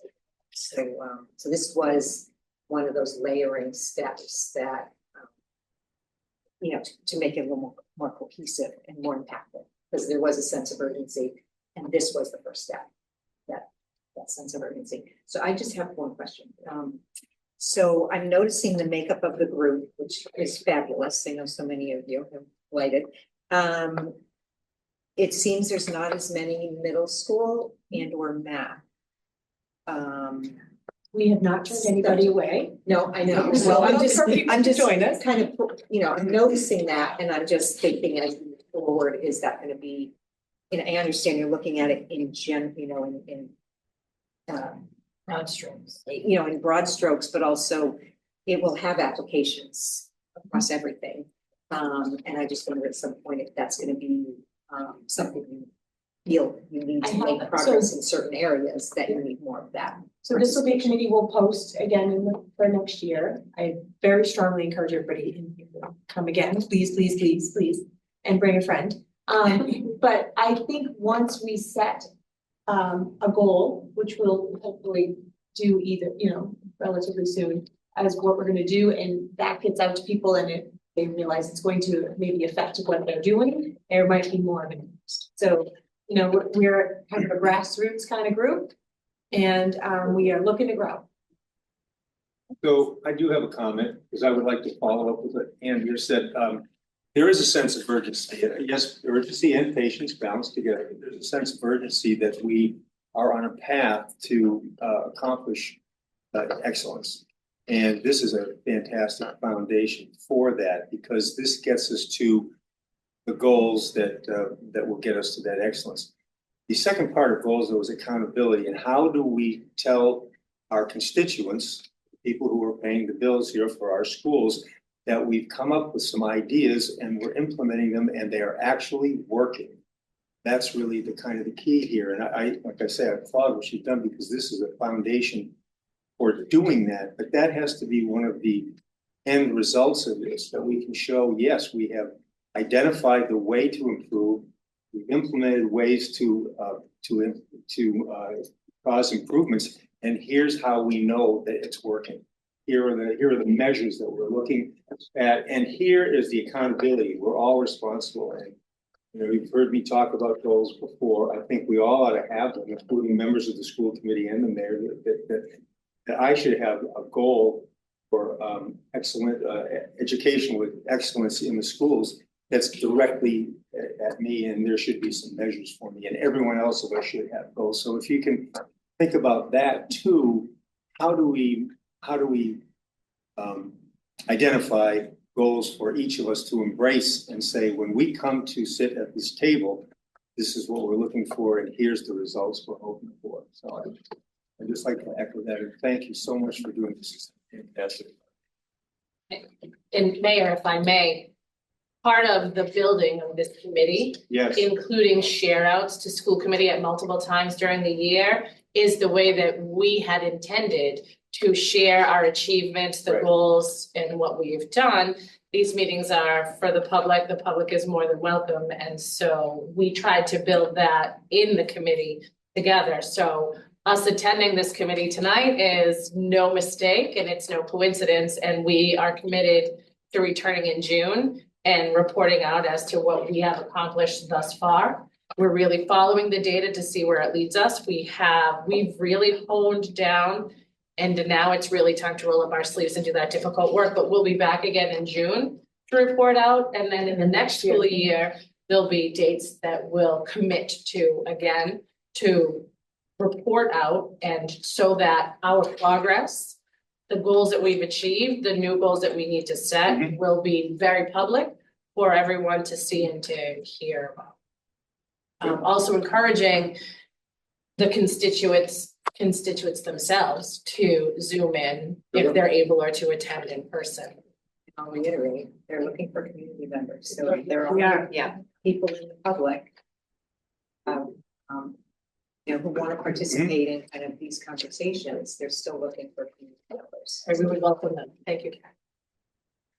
Can I ask one last, it's a clarifying question, because I know data has been such a huge, data meetings have been so huge in elementary, and are we doing those in middle and high? Yes. Okay. So I actually almost wanted to respond to Kathy. So I know at the high school, the majority of our instruction here at the high school is data driven. And so educators are constantly coming together, reviewing data. We had our mid-year exams at the end of January. We have item analysis and we sit down and we see where our students in our variety of classes are achieving and excelling and where they seem to be having difficulties, what parts of our curriculum need to be remediated, retaught, what are we doing well, and how do we move forward? So a vast majority of the education that is happening in this district is data driven. So middle school, high school, as well as what you know specifically about elementary. And when you do that, just out of curiosity, in the high school, I mean, is what's happening in elementary, what I understand, are there pullouts, are there the things that happen? So it looks, the data analysis is looking at each grade level. The data meetings that you've heard a lot about at elementary school looks different at the middle and high. Middle school is probably a little closer to that as far as when Kate Robertson came on as the curriculum coordinator. She's been running data meetings there. At the high school, it's happening in their department meetings, in their PLCs with their department heads or department heads, right? And they're kind of diving into the data that way. We added Star 360 to go all the way up to high school 2 or 3 years ago now. I don't remember exactly what, so the data cycles are definitely in place. I guess my question though is, at middle and high, is it the same sort of individualized? For interventions? Yeah, for interventions. It looks different at every level and it does at every school. It looks different. Sometimes at the high school, it might be, they might, taking a different course. It might be differentiated instruction from the teacher. It might be after school help. It might be all kinds of support class. But it's still individual in that way. Yes. Okay. Definitely, depending on the needs of the student, for sure. Right, in the way it happened at the high school, there's a little more particular class that it's extra support, it's meant academic support, just like Rachel said, as opposed to sort of science-based intervention separately. There may be some additional help after school or otherwise it's science or a different subject, but for math or literacy, it's gonna be some version of academic support class or skills class. Right, and there are a number of co-taught classes as well that have special education support right in the classroom. Right.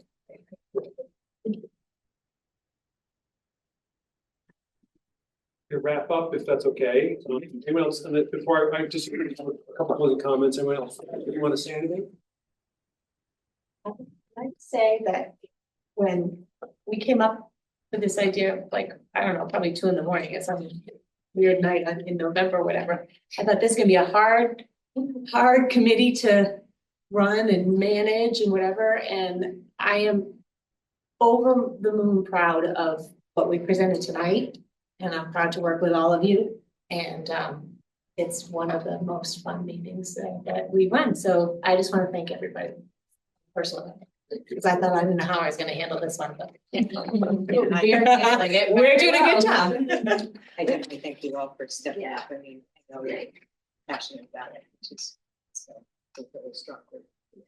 Thank you all. Thank you. Thank you. Just to wrap up a couple of things, I want to bring it up to a higher level and then bring it back down to this group.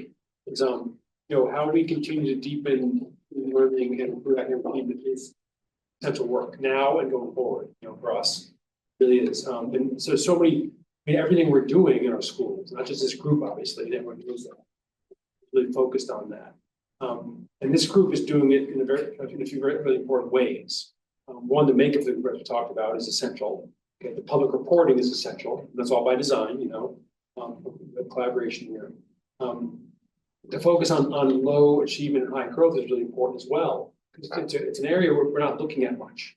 If you think of the quadrant, for every quadrant there we're focusing on, for high achieving kids, it's all the work, and all kids actually, it's a great program we have in robotics, it's science and engineering, it's the art programs, and AP classes and music and sort of stuff. And those are for all kids. And that's really pushing kids and expanding horizons. The kids who are really struggling and have real difficult learning, whether that's because they're new to English or that's because they have disabilities.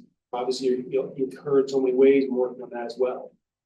So there's and everything in between, and so all our folks are focused on that in different ways. This particular group is essential because of the makeup of it, because looking at it, they've chosen an area where it doesn't get much attention. We're going to learn from them, what we're doing well with kids. I mean, these kids have high growth for a reason. Because how we're supporting them. So how can that happen in more places? We're gonna learn what these specific kids are doing. There's something they're doing as well as individuals. Humans are humans. The other piece that we can count on from this group, I think it's really important, is when they come back, you'll have a very thorough analysis of their question. They're going to come forward with some, deep understanding what's going on because of that, and now then lead into good pathways forward. The other thing that's great about this group, and it exemplifies so many of our collaborations, right, in our teachers' way of just work, is the camaraderie. So you hear a lot of laughter and smiles. That's a good thing, of course, we know that. But you always see that. When I visit a team meeting, when I visit a data meeting, when I was a department meeting, that sort of thing. And in all sorts of groups of folks, is you continue to see that this enjoyment of working with each other. And certainly this group, which I appreciate, it's a great team. Leadership, you're leading us forward in a very crucial way. Thanks, everyone. Thank you. All right, I'll see you later. Thank you. Yeah. Yeah. Everybody there's. Yeah. Thank you.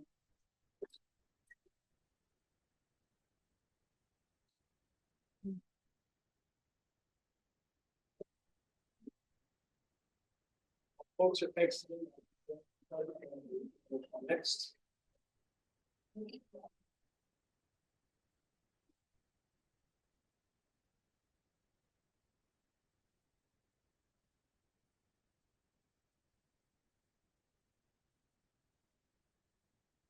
Good to go?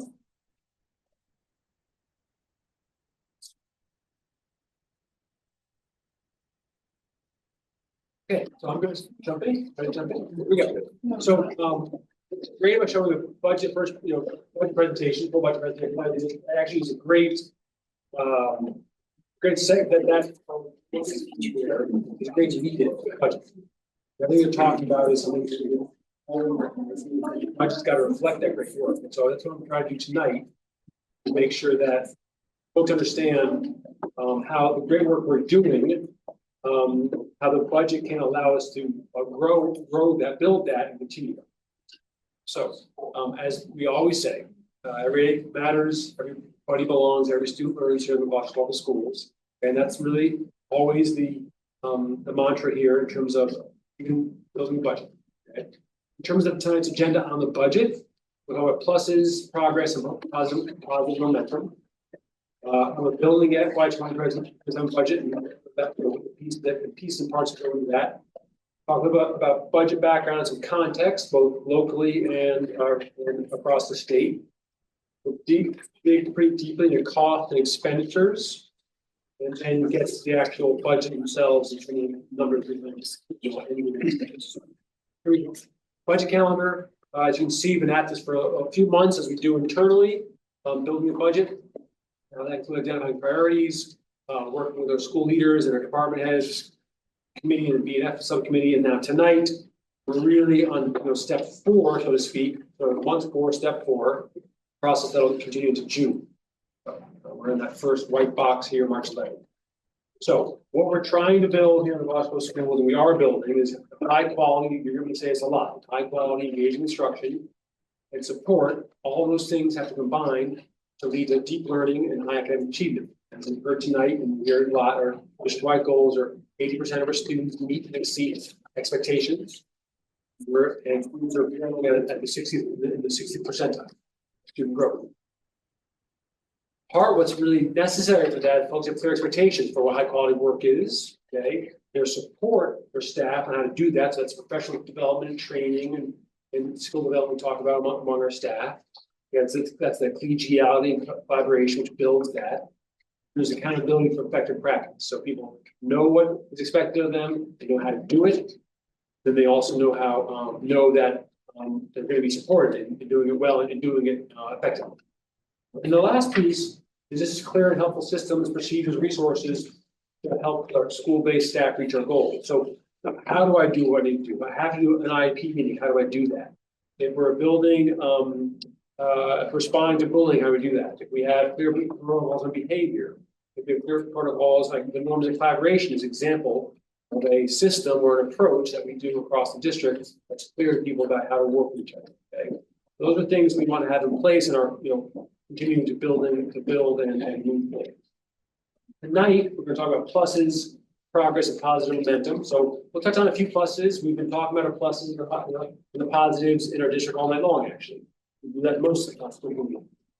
Talking about the progress we're making, and we'll talk about positive momentum. We are really on a different path we were over the past couple of years. Looking back a couple of years, I have to say, and we want to continue that. Budget is a big part of it.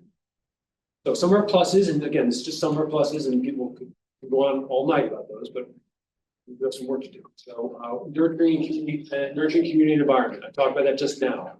Way staff work together. Our staff work in elementary, middle, and high. Gloucester and our schools has a level of care and concern for our students that I find to be a different sense, different level. I've always said that, and I believe it. Another example of that is our house-based approach at O'Malley, making sure that our middle school kids, I think Patty did a great job of describing how essential middle school is. And it's important that those students build community connection, and the house approach at O'Malley is just one example. And then inclusive support culture, that all our students belong and know they belong in school. The things that are developed every single day in our school. We have rich academic and curricular offerings in terms of our many pluses. That's our advanced placement courses, that's our science programs at middle school, that's our robotics engineering. We've been talking about our growing and inspiring arts and music programs tonight.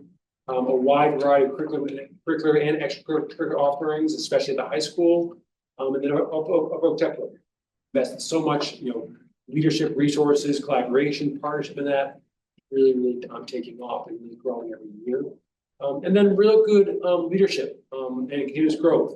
Student leadership opportunities, staff leadership opportunities, our collaboration. I mean, exemplified by the group tonight, which is the way we do things around here. Folks from all different perspectives, getting involved in really high quality collaboration in terms of it's focused on construction and students and moving forward. And our professional development, which keeps on getting not only better and stronger, but more focused on staff needs based on input. So those are just, again, some of the pluses that happen every single day in our schools. So I also talk about our priorities, our district-wide priorities. So Amy's going to help us to talk a little bit about progress and in a few of these areas. We're going to go back and forth, right? So priority 2 is improving academic achievement and deepening student learning. Learned a little bit about that tonight. But we've done some work with co-teaching and inclusion, adding that to particular elementary schools this year. We have at least 2 grade levels at each school that are up and running with co-teaching. We had an additional professional development just yesterday. We had 2 different cohorts. We had like an intro to co-teaching. Those are for teachers that are not currently co-teaching, but they have an understanding of the practice. And if we are able to move forward in that, they would have the basis of it. Of course, they would get more support along the way. And then Dr. Jarvis and I co-taught a level 2 co-teaching training yesterday that went very well, I think. And the survey's out. We'll see how it comes out. But I think it went well. And teachers were able to co-plan and kind of dive deeper into co-teaching. So that is great. They also have the opportunity to work with their administrators to kind of talk about some of the bumps in the road, because there are some, and how can we, can't fix them all, but how can we smooth out some of those bumps and make it a little more manageable. We have had continued teacher involvement in selecting new implementing curriculum in K-8. We have done wit and wisdom at the elementary. We have done math and ELA at the middle school. I was just in the civics meeting today. We're talking about possibly applying for a grant on that with the civics teachers. I was talking to our math coaches today as well, thinking about updating our math curriculum. So that is something that we continuously are doing, revamping our curriculum, always involving teachers, always getting their input, always asking, how we can best meet the needs of our students. Our school and district-wide instructional leadership teams are up and running. through those teams, we're doing a lot of work, in particular learning walks. Our learning walks are alive and well at the elementary level. We have had 2 learning walks at the middle school. And I believe I am attending a meeting, I can't remember if it is in this week or next week, to start planning a learning walk for the high school. So it is growing all the way through, so that's great. Curriculum and instruction, we have ongoing professional development. Our instructional coaches are tremendous. And having a curriculum coordinator at O'Malley is essential and has been so amazing to have. The addition of special education administrator that is partnering with our me and Bradley partnering with Kate Robinson. They're really a nice instructional dynamic duo, and to have that at the middle school is a tremendous asset. At the high school, we are deepening our data cycles. We're still diving more into those to make sure those are alive and well. And we have a continuous focus on our ML learning with those experiences for our students.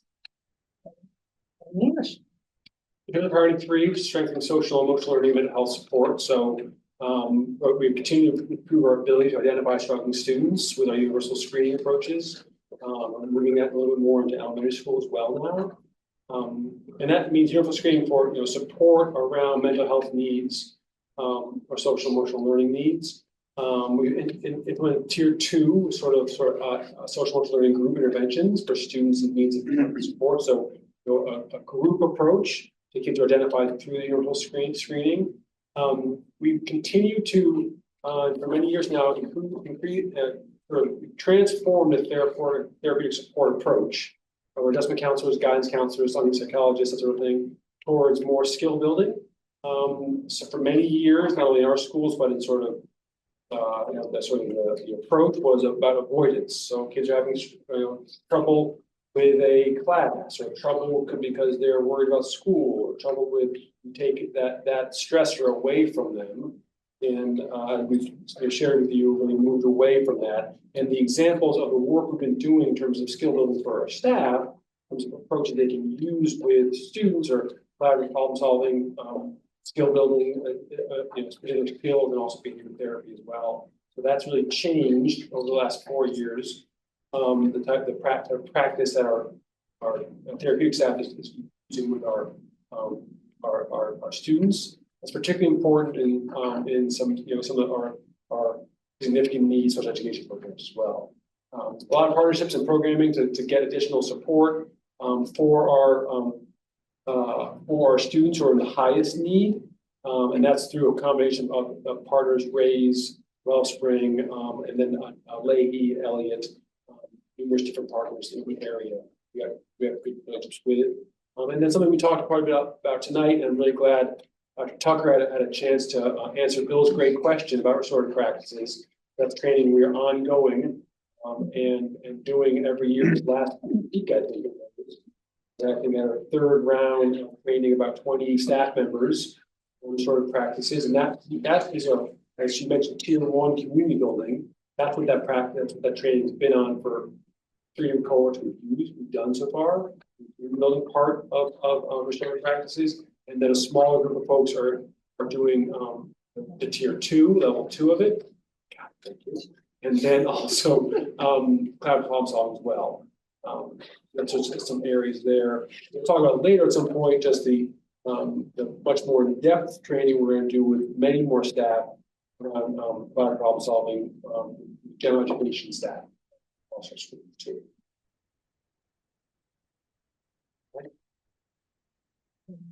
Sure.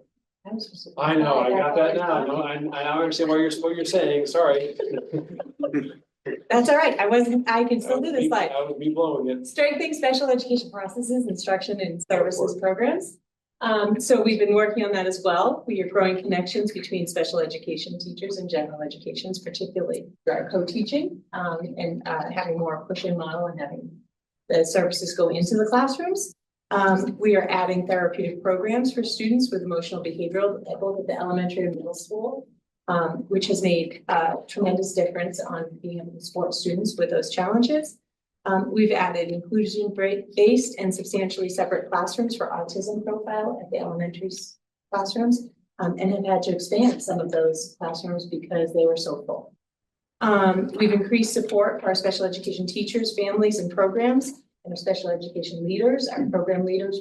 I mentioned Leanne Bradley adding a administrative program leader at a middle school has been, I think, a game changer. She's really is able to be on site, support the programs and to support the teachers, and provide the professional development. And it's been wonderful to have.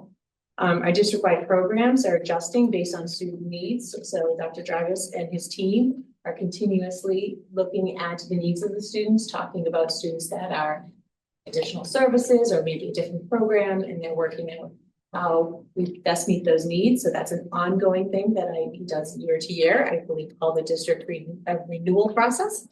And we've instituted a thorough process for assessing students in out of district placements and having a very thoughtful and methodical look at, is that the best placement for a student?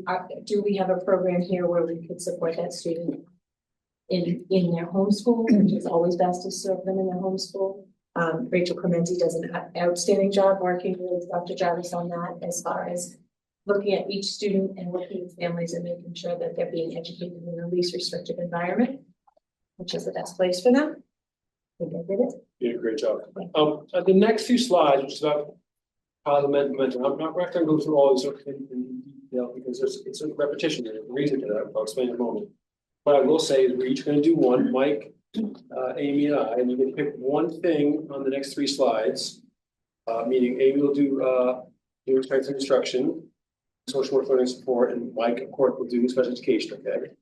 And you get to pick one, which you get to highlight. Okay. The point is that most of the things we just described are the things that have created positive momentum in the past couple of years.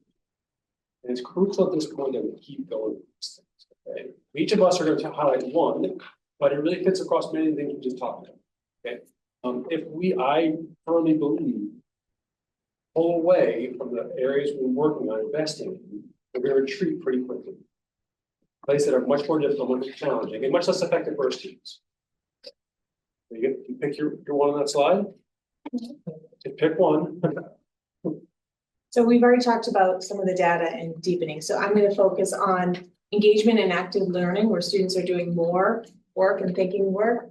An example of this are the learning walks that we're doing throughout the schools. Another example of this is at our mentor meeting on Monday. We did the book Powerful Teaching, really talking about the treatment classes and how we are putting the workload of thinking on students and to asking them to remember what they did and tell us what they did and do all that heavy lifting rather than the teacher doing it for themselves. Great, and then they're all important to setting. I'm going to take giving students belonging and connect with the next one, your positive momentum on strengthening social emotional learning, mental health support. So again, we talk about these things. I would say the one area we keep momentum going on is keeping student belonging, but also using data to understand how we're doing it. And so whether it's a universal screening, which we have plenty of data on, and how our kids are doing social emotionally in terms of mental health support, or whether it's belonging, the area here we need to keep going further on is using that data to understand how we're doing, reporting out to all of you. So there's plenty of data on belonging, and plenty of data on how our kids are doing in terms of mental health support, social emotional learning, but we have been as public to show the progress there, for the impact of all these different pieces that we're doing around screening or therapeutic support or developing our practices and skill building. So, Mike, do you have one in mind on the strength and special education? I know you want to do all of them, I understand. Yeah. So a year and a half into it here for me to return to Gloucester Public Schools. I think I recognize that we have a talented staff here.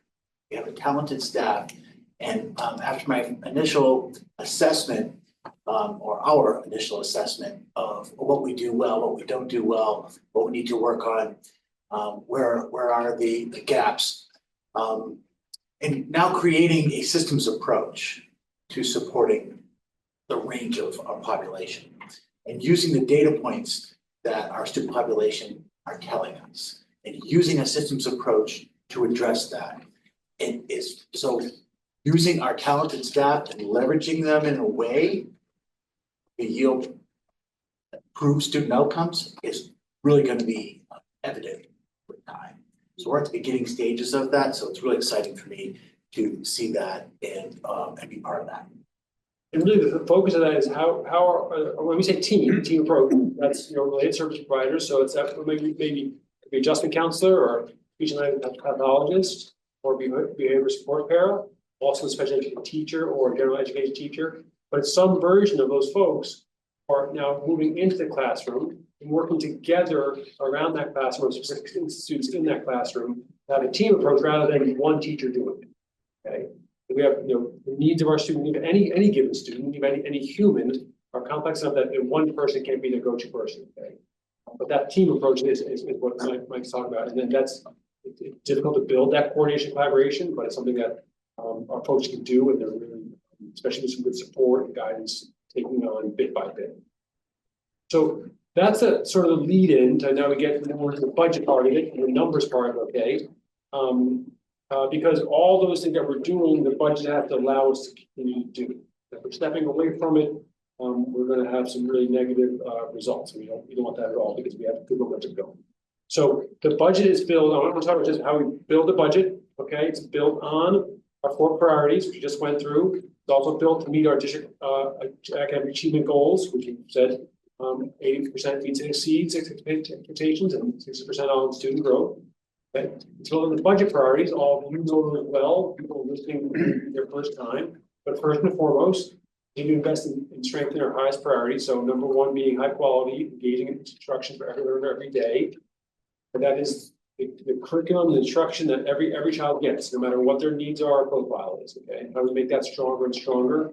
We've shared so many examples of that: the curriculum development, the collaboration, the data analysis. Okay, how do we keep going on those? Okay? How do we keep going on the work we've done in strength and special education, additional programs, and also specialized instruction support, which allows for that team approach that Mike was just talking about? And how do we continue the progress we made? Invested a lot in our both tech ed programs here. Just launched exploratory medical assisting, and how do we continue to grow that and cement them? We heard so much. I think medical assisting, launching that, and part of being just a different target audience, so to speak. Much less male approach, male dominated than other shops, has sort of in some ways awakened much of our high school students to we'd like more of that. Okay, which isn't easy to develop, I understand that, but we were in a group here yesterday with about 35 students, talking to them and working with them about the type of learning they want to do and the type of classes and courses they want in the future. And a whole lot of them were some version of career focused or training to get after school and sort of stuff. But I do think that launching medical assisting, the process to do that, and it's exploratory this year, and really making kids do a lot more possibilities. So we're not moving that forward in any new way next year, but it's nice to see that impact it's having in school. And also our long-term budget needs. This is last year's, it's a snapshot, a screenshot of last year's long-term budget needs. We'll be updating this as we go forward based on our continued conversations and work. But you'll see that your plan is still, from last year, but it'll adjust, some as we continue the budget process this year. But really those 3 things, our achievement goals, our 4 things, I guess, our district-wide priorities, our budget priorities specifically for this year, where we are, and the long-term budget needs. All those work together to direct us in terms of our budget priorities. Sorry, I mentioned, which also, include multilingual learners, the development of that, and then also tier 2 academic support as well. So then now we start getting to some of the numbers here. Okay, the budget background. So this is a little bit about what budgets are built on. Okay, a little bit first in the fiscal context. So we are always operating within a larger context because it's happening impacting our ability to pay in our budgets. It's typically impacting other communities, state, in some cases, the nation. Okay, so City of Gloucester. We have a forecast from the mayor and his team of about potential deficits in the future. Okay, this is based on a budget forecast with certain assumptions. Okay, and that is common. Okay, but the question is how the mayor is leading and how he's leading his team, including the school department on developing our budgets. And then also, how we sort of sort that through. So I really appreciate the mayor's leadership on, both working closely with us, as the school department builds our budget, but also really leading with other departments to really get a good assessment of what the goals are, what the priorities are, and building a budget from there. It's very easy to create a municipal budget where you're just looking at last year's and adding some dollars, okay? But the mayor is doing something very different than that. It means it's taking a little different time frame, also because the mayor's new, just up and running, so we have gratitude and patience for that. But it's really, I really appreciate how the mayor is looking broadly at that. So there's work to do here, and this notion of a gap that has to be found just in the early stages, and then we're confident will be met, and not something that's something that's just to work through the process. Total growth in city revenue is expected to be in the neighborhood of $3.7 million. Okay, so we're also operating within the context of the whole city as well. Got to be mindful of that. Regionally and statewide, layoffs continue to happen and will happen in districts around the North Shore and communities around Massachusetts. And that really varies quite a bit, district to district, municipality. North Shore communities are again considering overrides and other measures to increase tax revenue. So much of what happens at the state level is municipalities lobbying to have other ways of raising tax revenue. I'm not saying Gloucester's doing that. I'm saying that's the context they're seeing in the state. Then nationally, very important. There was a lot of very serious concern that some of the national federal grants would be literally eviscerated. They've avoided that at this point for the upcoming year. We're seeing that all the federal grants are level funded. That's including Title I and Title II or Title IV. But there's one important sort of shift in that, and that's in Title I, okay, which is about which is tied to the level of poverty and municipality or state.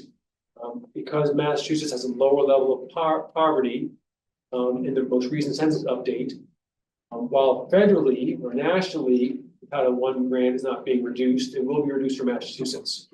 We're expecting a 15% reduction in our Title I grant from last year. Okay. So that's part of the reality of what we have to allow for, make adjustments. You may remember last year we made some adjustments in terms of the staffing that was on Title I. Part of that was last year's changes, but also anticipating this year's changes as well. Other federal grants, including IDEA, which is special education, are level funded. So we expect that to be similar to what we have and hopefully not consequential to change. Pause there, see what that's everything at this point. Okay. Revenue sources, just a little background on revenue sources, and part of that's because folks are new and may not know that there are a number of funding sources we have. Local funding, state funding, we'll talk more about that in a moment. Federal funding, as I just mentioned, other sources, private grants, revolving funds. Revolving funds are those funds we have where we're getting fees for participation. Food service, not food service anymore, actually. Food service to some degree, because folks can buy a la carte, items. It used to be much more significant, but most meals are free. Athletics, preschool, circuit breakers, another revolving fund we talk about. And then on behalf payments, a significant level of funding that the city of Gloucester makes on behalf of our schools. But that could be through DBW, our facilities maintenance and repair, or another version of that is the payments paid by any municipality towards regional vocational education. That's exactly the case. When we talk about the operating budget, which is what we're talking about tonight, we're really just looking at the first two, those two that are yellow. Local and state funding are really make up the vast majority, almost all of our operating budget. State funding, so chapter 7, another piece that goes into our state funding component of this is chapter 70 funding. That's the primary Massachusetts state aid program that goes to municipalities and allocated to the schools from the town or city. Okay, it's made up of what's called the foundation budget amount, and so the state, through a formula basis, creates a foundation budget, which is the minimum cost that they think each municipality should pay to educate their students, their children. Okay, that's based on, it's a very complicated formula based on the types of students you have, the number of students you have. Okay, and then they determine a municipality's ability to pay. Okay, so of that foundation budget, what's a municipality, say Gloucester's contribution, that should, the contribution Gloucester should make to that foundation budget, okay? That's a combination of local property wealth, tax receipts, that sort of thing.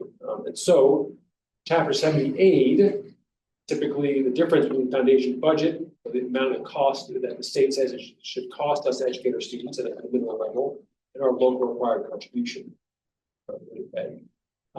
If there's a difference in that, there is something called chapter 70 aid, okay?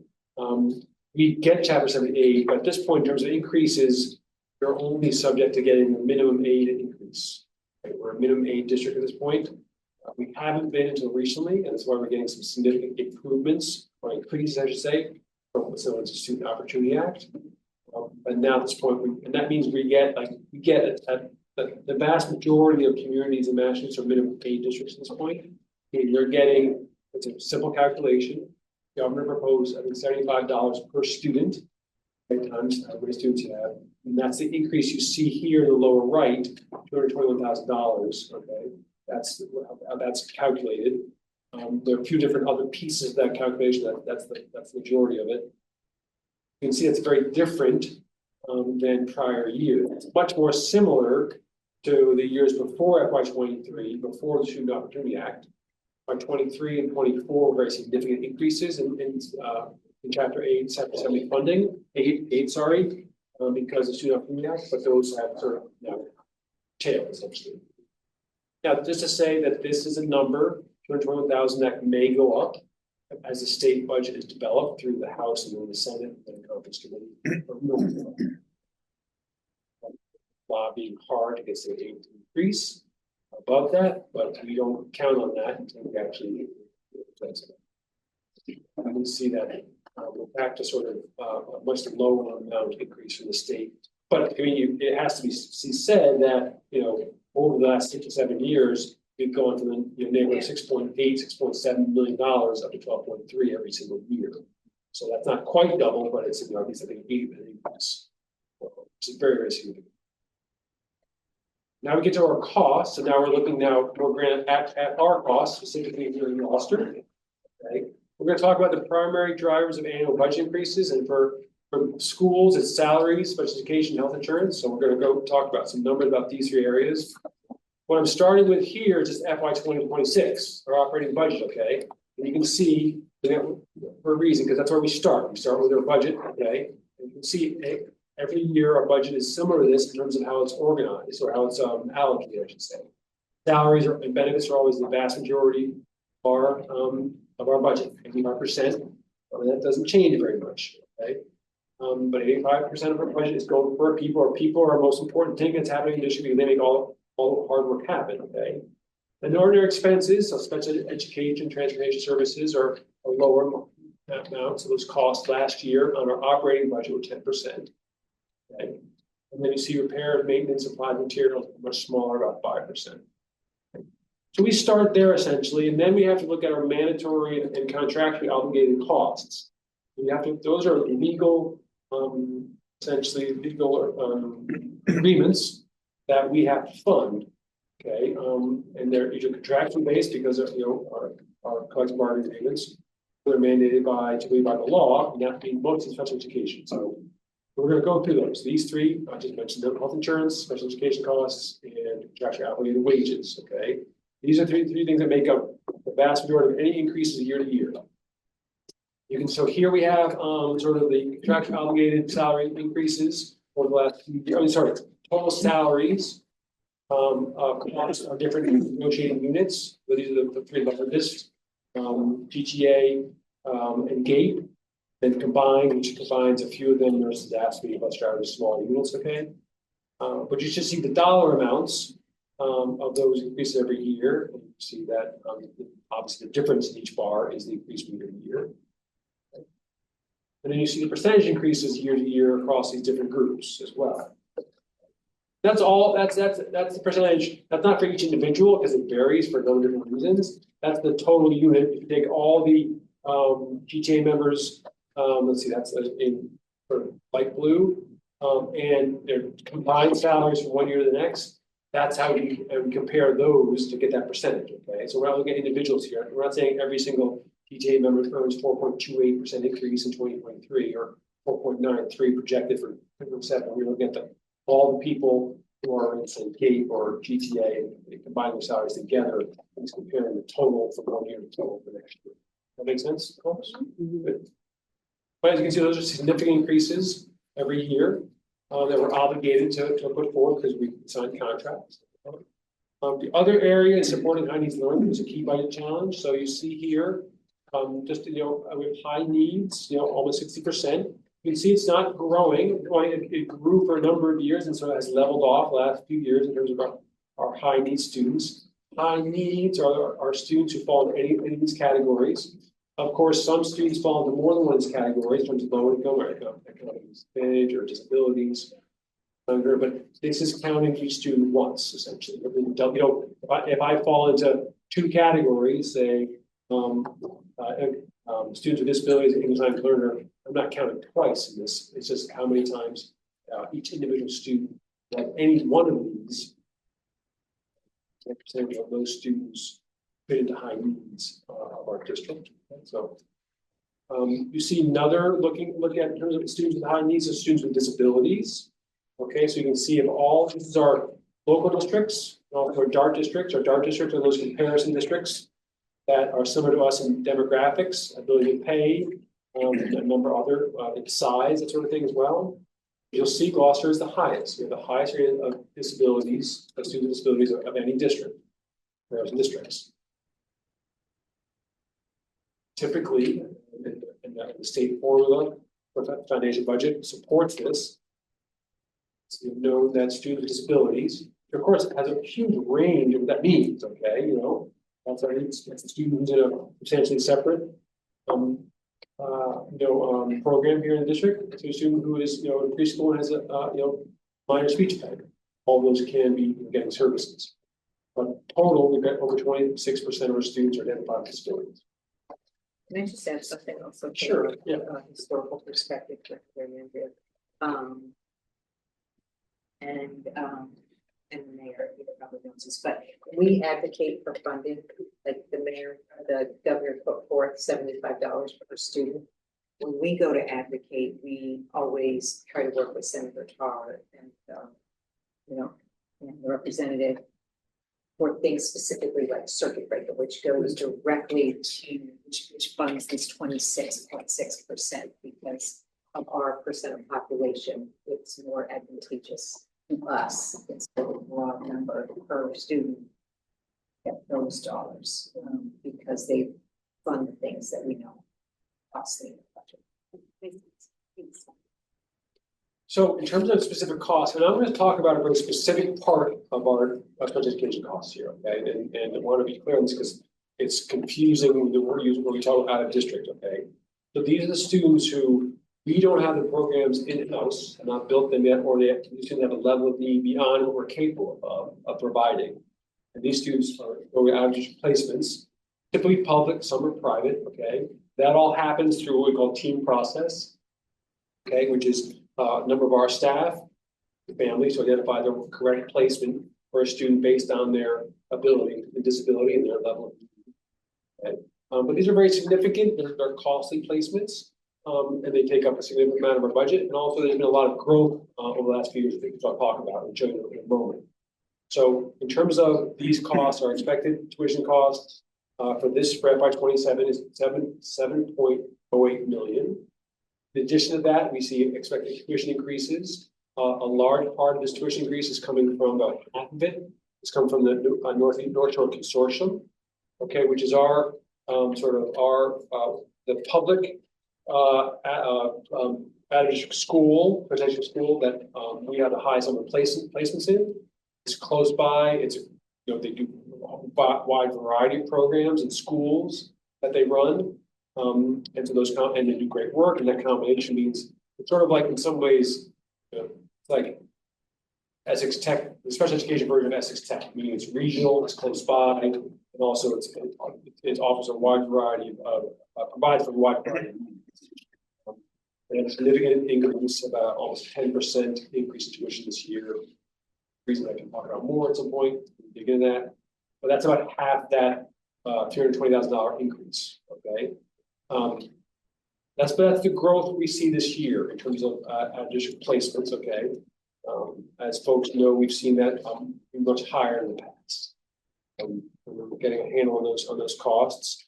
So we expect our costs to be $7.4 million in out of district tuition. This is very different, and sometimes people get confused.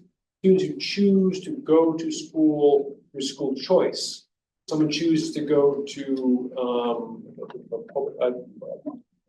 Manchester High School, Rockport High School. Okay, that's not a special education purpose. That's a family decision. That's not what we're talking about. Okay, this is placement because of special education is very significant. To transport our students who are out of district placements for special education, we have transport. Okay, and so you see the numbers there. That's something that over a couple of years went up very, very rapidly and stabilized. And also we are accountable for transporting students who are homeless or foster students. There are very specific rules around how that works. Sometimes there's cost shares as well.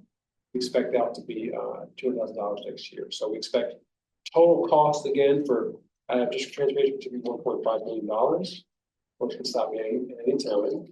So now what you're looking at is that addition on the right-hand side at FY27 projected 7.4 plus 1.5.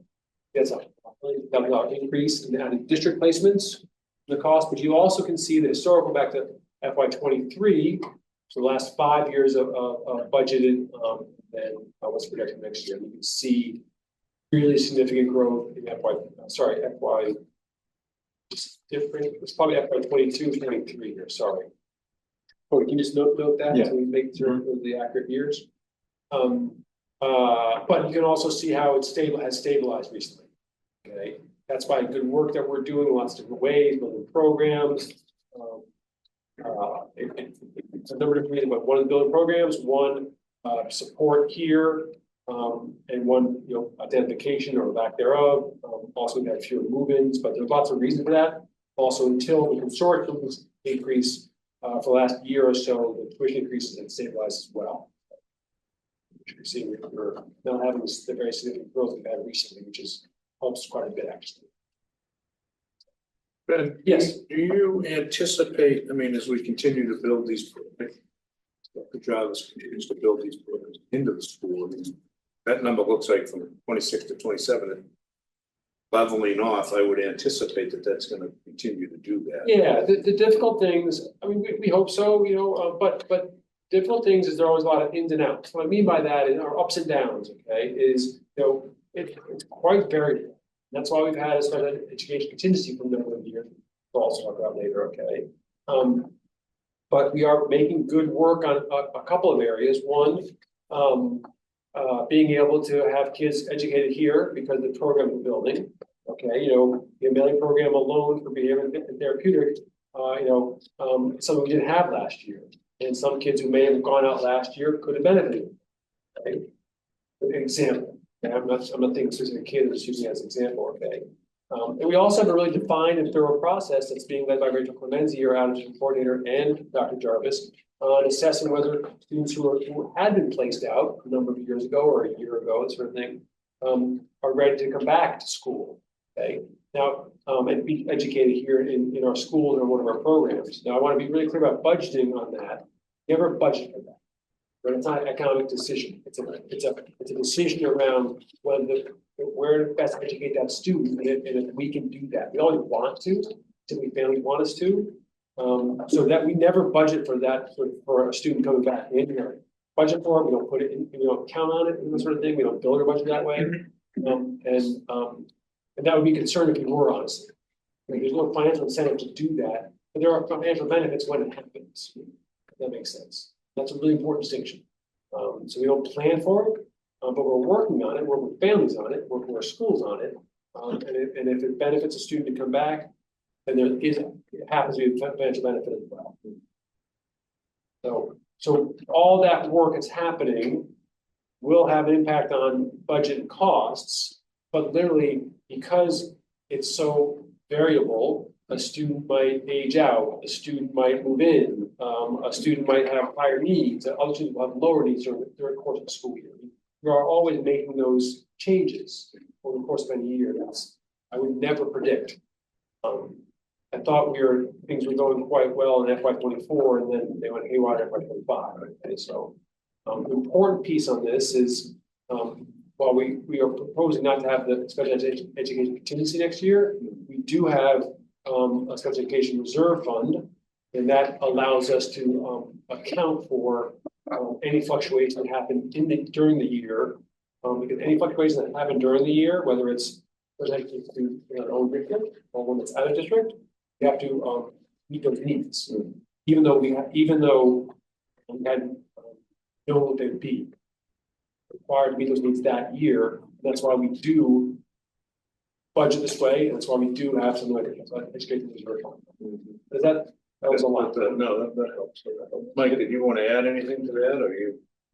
So I think, so this is the early stages of this from being here for a year and a half. And so we've already brought back a number of students actively.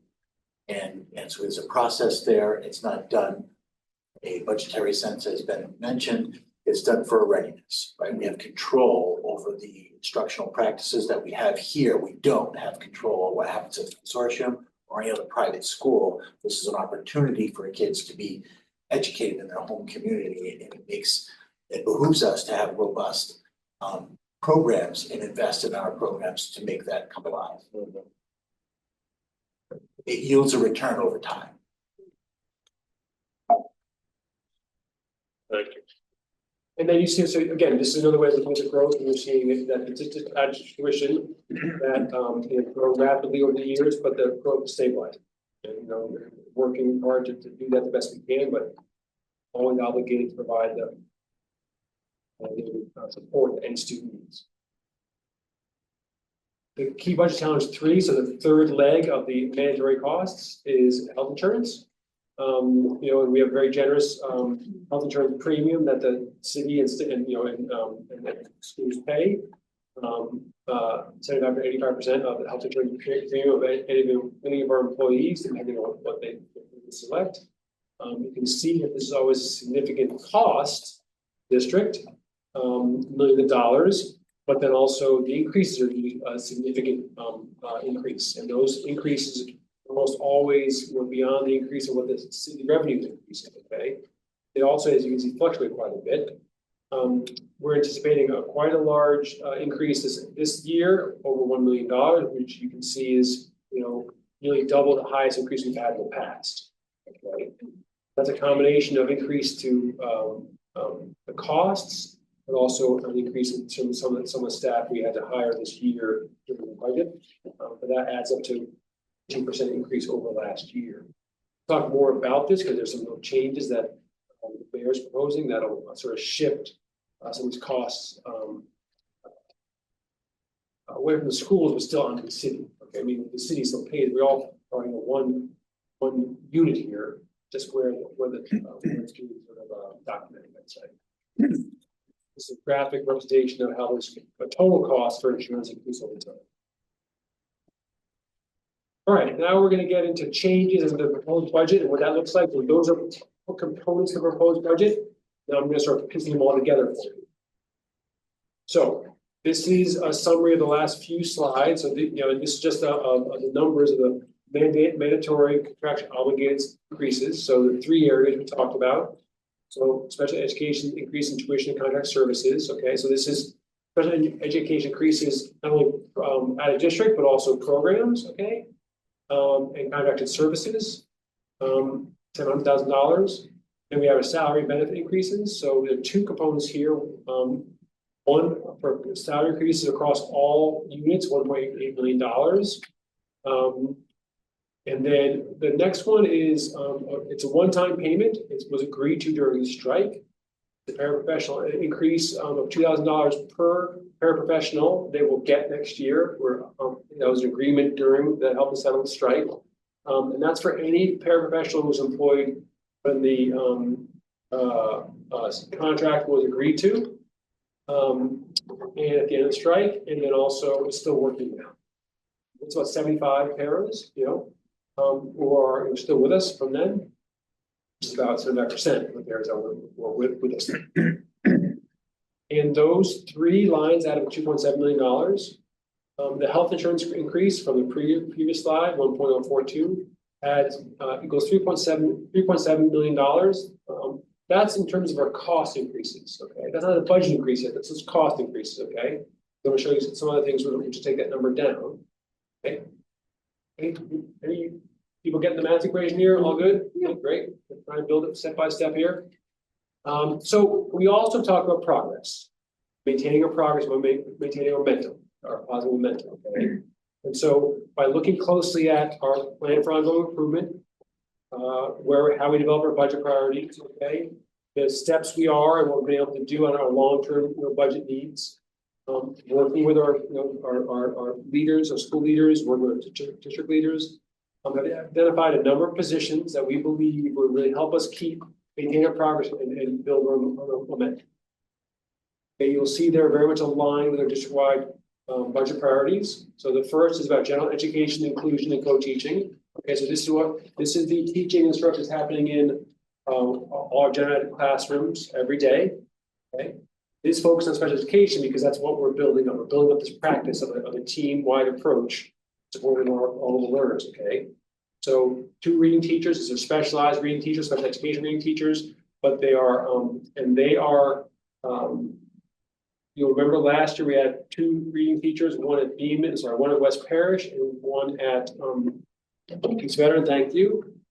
This was sort of complete that at our elementary school, okay? Because really, getting kids being on grade level by grade 3, even if they need extra support to get there, is really essential and an important indicator of setting them up for success. The elementary special education teachers, that's about co-teaching. So those are folks who are teaching in the classroom with all general education students. Having 2 teachers in the classroom are part of the day across elementary schools benefits everybody. Okay, benefits all of our students. Their education, students with disabilities, wherever they're working. Okay, that's a very powerful approach we talk quite a bit about to improve the education of all our students. Paraprofessionals to support inclusion. We have an auto tech teacher, great auto tech teacher. We have 2 auto tech teachers. One of them has been partially funded for 7 years now from a grant. And so you'll remember last year, there were no areas we took a number of expenditures, we took off of grants on the operating budget. We typically do that time to time. Another example of that was our road tech director started as a grant, then we absorb it on the operating budget. Another example of that allows us to have 2 auto tech teachers and continue to have 2 auto tech teachers. That's really essential. We've been thinking about how to support our multilingual learner teachers and also our general ed teachers who support our multilingual learners. And we believe a coordinator at this point would be able to improve our approach on instruction, improve the quality of our curriculum, improve support teachers. Okay, any administrator's primary job is supporting teachers. Okay, supporting our staff, I should say. And this is akin to the level of support we've added in special education coordinators at high school a few years ago, the middle school just this past year, and then more recently also at West Parish. This is someone who would be really keen as well. Okay, so a different organization, but that would definitely support the improvements we need to make academically and instruction-wise multilingual learners. Then moving to specifically to district-wide special education programs. So again, as Mike Jarvis is we talk about every year now, we throughout the year, we're assessing where we're going in terms of our special education needs and our most vulnerable, our high needs special education students. And just as we added some programs last year, we need to continue that, we believe, based on the students we have in front of us. And we're working through what those 2 programs would be, have some ideas at this point, not ready to not really ready to commit to which 2, but really primarily at the elementary level. So we can have a continuum of programs from pre-K all the way through high school. And whenever we're adding a program, because those are sort of high ratio, adult or educator to student ratios, whenever we add program classrooms, We add paraprofessionals as well, to the Teacher Plus. Okay. Just in terms of those programs up above, that could also include adding classroom and programs we have already right now. Okay, so not necessarily a new approach or new needs we're trying to address, but maybe more students. Okay. And the last couple are sort of just technology increases we have to just address every year to some degree. That's network infrastructure, and some replacing computer labs. And these are computer labs which are robotics, engineering, also at the middle school. We used to have computer labs which are for general use. At this point, we only have computer labs that are very specific. Could be digital photography and sort of stuff. But we're on a cycle of replacing the computer lab, one per year about. And then of course replacing the staff computers. More than four folks who have staff who have computers are their daily work. So it's a regular cycle. All of those investments we were necessary to maintain our progress, achieve our positive momentum, and reach our goals at total $1.1 million. Okay. But then we also have some cost reductions. Okay. Oh yeah, of course, yeah. So, feel like the devil's advocate here. So, additions required to maintain our progress and keep our positive momentum. What I take from this, and the giant percentage of this that was all for special ed, is that that's what we're looking at. That our positive momentum, that we feel like we need additions to maintain, or that the vast majority of it is in more staff to work in the special education sphere, which inclusion is not only special education, understand that. But given sort of, I think, the overall state of some of our scores and achievement and learning, I'm just wondering why this is so dramatically the priority over any other tier one or any other curriculum or any, like, that's quite a dramatic bit of addition to staff in one area. Well, I hear you, first of all, and I hear the concern. It's legitimate because looking at this and the way I've described it, I can understand you're taking that. But let me just try to reframe it a little bit, okay? A couple of things. One, as you said yourself, this is tier one instruction. Everything you're seeing here on these top ones, which is the bulk of what the additions we're recommending, is tier one instruction. It's instruction every student's getting in their classroom, okay? You have a high quality education teacher in a class. It's designed to, it does benefit all the students in the class, okay? So it definitely works. Another piece on this is when you're talking about our achievement, remember 27% of our students have disabilities, right? Another percentage, not somewhere between 5% who aren't including that are English language learners, okay? And so yes, that's a large percentage of our students, okay? The other most important piece is if you're adding these up, adding this whole page up, okay? Or you can take off the technology, and $1 million, okay? That's a drop in the bucket compared to our whole budget. And our whole entire budget, as I talked about before, 85% is our staff. That is all going to everything we do in terms of instruction, collaboration, and improving academic achievement. So we often focus in the way we present budgets, feel what the changes are, but I understand the focus on the change. We have $1 million to improve 30–40% of our population, plus general education, is a small part of that improvement. Where we have to, I would shift this a little bit to say so this will be about, I think, 2% of our budget. Okay, the $1 million you and I are talking about. Okay, how we spend the other 98% of our budget on improving instruction, on improving academic achievement, increasing engagement and belonging. That's the conversation you're asking, opposed to 2%. Fair enough. I appreciate that. That's a really good way to frame it. We have to frame it in the context of the entire budget. I think what I'm just noticing, additions required to maintain our progress and keep up positive momentum. But that's like a 2% addition to this major budget. It also continues what we started last year. Right, I Okay, do. Because what we started last year with a long-term budget plan was some programs, some co-teaching. Because remember, we're going at an even pace for increasing co-teaching, okay? So what we want to avoid is starting something and doing halfway. 100%. I guess what I'm reacting to is maintaining our progress and keeping our positive momentum has to be happening in all sorts of areas.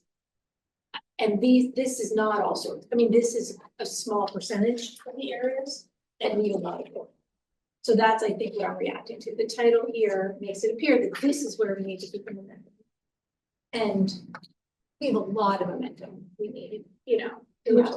Yeah, I don't think we disagree on that. No, I don't either. I'm just saying how I'm reacting to it. What were you gonna say? We have to continue the momentum on professional development, on curriculum implementation, on teacher, Right. instruction and learning walks and all of that. But the budget, we have a lot of that in place and we need to keep the focus on it and the drive on that. But the addition to the budget is this. Right. So I see what you're saying. I think Yeah, no, the I reason it's, hear we that. have a lot in place for that and we have to keep going. Right. I guess I'm just putting my attention also. But I And feel if we can, thanks for the question, because it helps us, communicate better and clarify. That there are ways that we can, communicate this better, so it more matches the intent. I think it's important, I will say, as we talk about messaging, I think that given, like the mayor mentioned and you mentioned that people are impatient for progress and improvement in our schools. And so when we focus so frequently on this one area, it doesn't show that the focus is elsewhere. That's how I hear it. I think you're right. I think you're right. We keep talking about this and how we need the momentum here. And we need it in a lot of different areas. I think I understand in a sense where this is coming from though, because a lot of these are support staff for the teachers in a classroom, and it frees up the teachers time to focus on their lesson plans so that they're not constantly putting out fires with the rest of the class. Maybe, I mean, some of these are for programs, some of these are inclusion, it's all different stuff, right? So, yes. But I think there's a communication issue with that too. I think ultimately the communication, I mean, for me anyways, is, and I actually was going to talk about the 98%. Put me out of the presentation, very honestly, just because so much, right? but I think that's really what it is. It is 98%. You've got to use that well towards improvement. And I think, we talk about a lot of things that are already going well, okay? There's pluses here and positives, and also the improvement we're working on. And the presentation is all that. You get that quite a bit. It can get lost in a budget presentation. But it really is 98%. How well we do, again, budgets, the incremental increase gets a lot of attention. I'm giving up, get that. And I took out the 98%. I understand. But really the 98% is where all of you and others that hold us accountable, taking the right steps to improve, to deepen student learning, okay, and then we got to achieve them. I think also looking at this from a messaging perspective is maybe some of the history on the administrators that we have put in place to help in general achieving those goals. And they're in place. So it's not like we need a number or we need a multilingual person to help strengthen that program. But we have assistant principals at middle school and high school where we've added over the years. And so those are in place. So when you say it is a bigger messaging that we need to worry about, but those kinds of leadership and focus of work are financially in place. Okay, doesn't mean the work is stopped. So yeah, I can understand your concern with that. Yeah, so but I appreciate that response. I can also add to that. So special education is heavily regulated for district programming.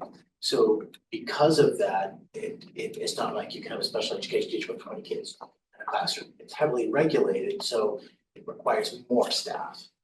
So that it can look larger than really what it is in that sense. So yeah, it has additional context. I mean, you can correct me if I'm wrong.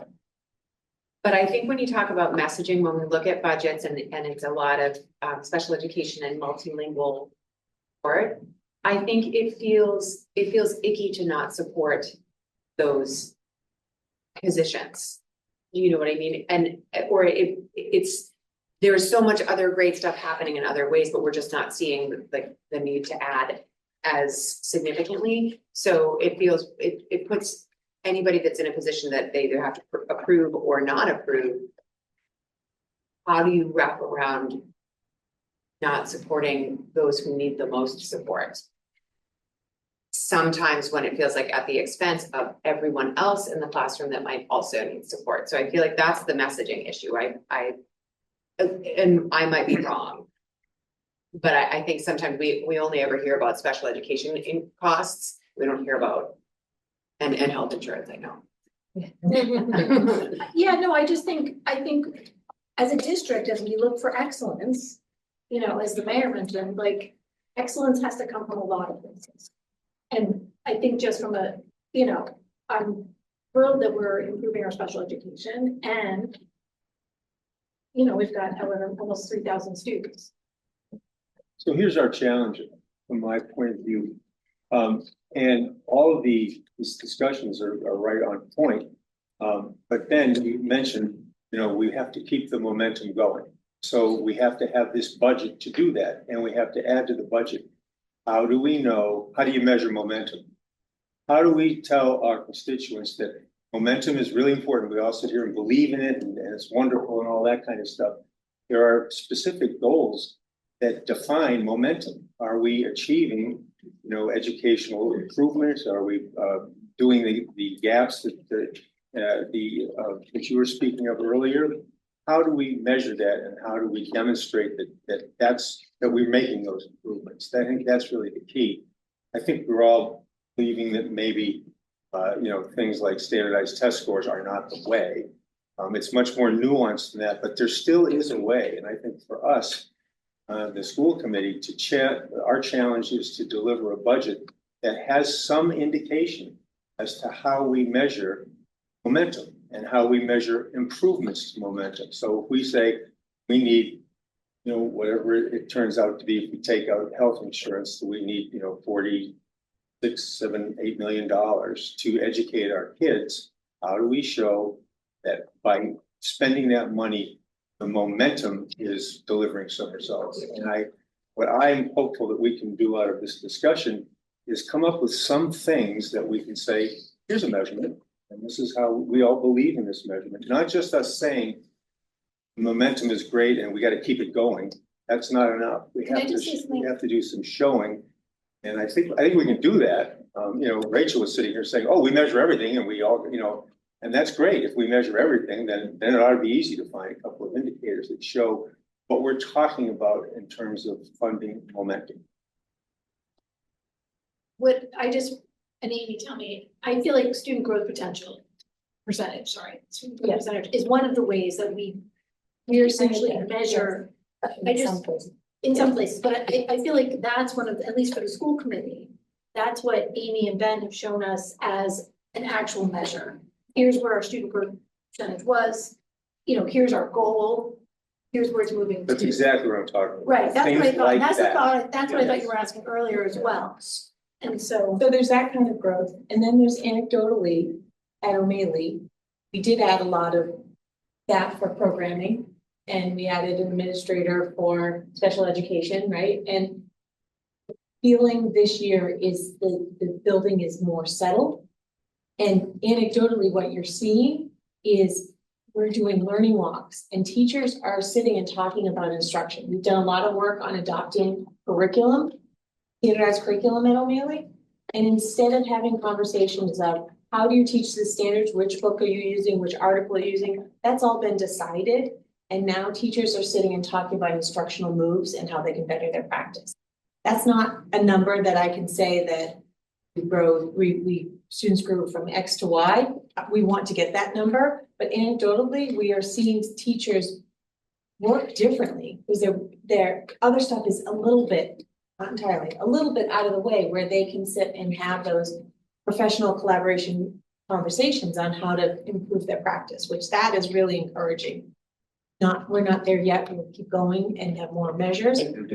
We're at the moment, I would say, for the inflection point of, so this is, we talk a lot about, the inputs, measuring the inputs. Okay? The inputs are the dollars, but they're also the work, that staff are doing to work together and improve instruction and more high quality curriculum. Those are all inputs, right? And we've seen a few indicators of turning the corner on academic, achievement as measured, as the ways we do, and that's got to keep coming. Okay, that's the measurement of momentum.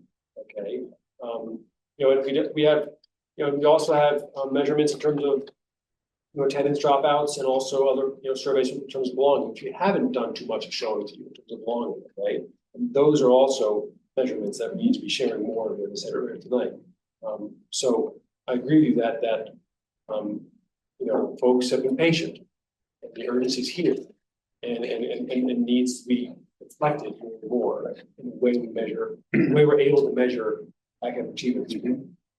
That you need to see that. Right, and so I'm trying to think several weeks ahead and months ahead when we actually present a budget to the city council and have to make it fit with all the other budgets that we have. We have 14 other departments together. This will all become a part of, and the standard asked for those other departments is the same thing. This is wonderful what you do.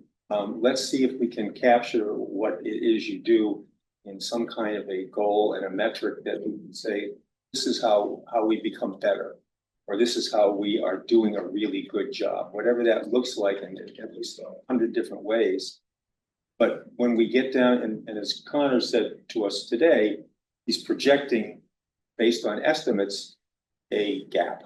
Yep. But what we're trying to do through this process is not saying, oh, we got this gap, everybody has to come back with us with 15% reduction in their budget and just give me the cuts. We're not doing that. We're trying to come to the management focus, the thoughtful management focus that this group demonstrated what that looks like. That's what it looks like, just what they were saying today. We can do that, but we have to do some measuring and some connecting to the measurements to what we're asking for in terms of money. I think we can do it, but that is our challenge. So when we get to 1st of May and we deliver the budget to the city council, we've got all those ducks in a row and that budget's going to be passed. That's my goal.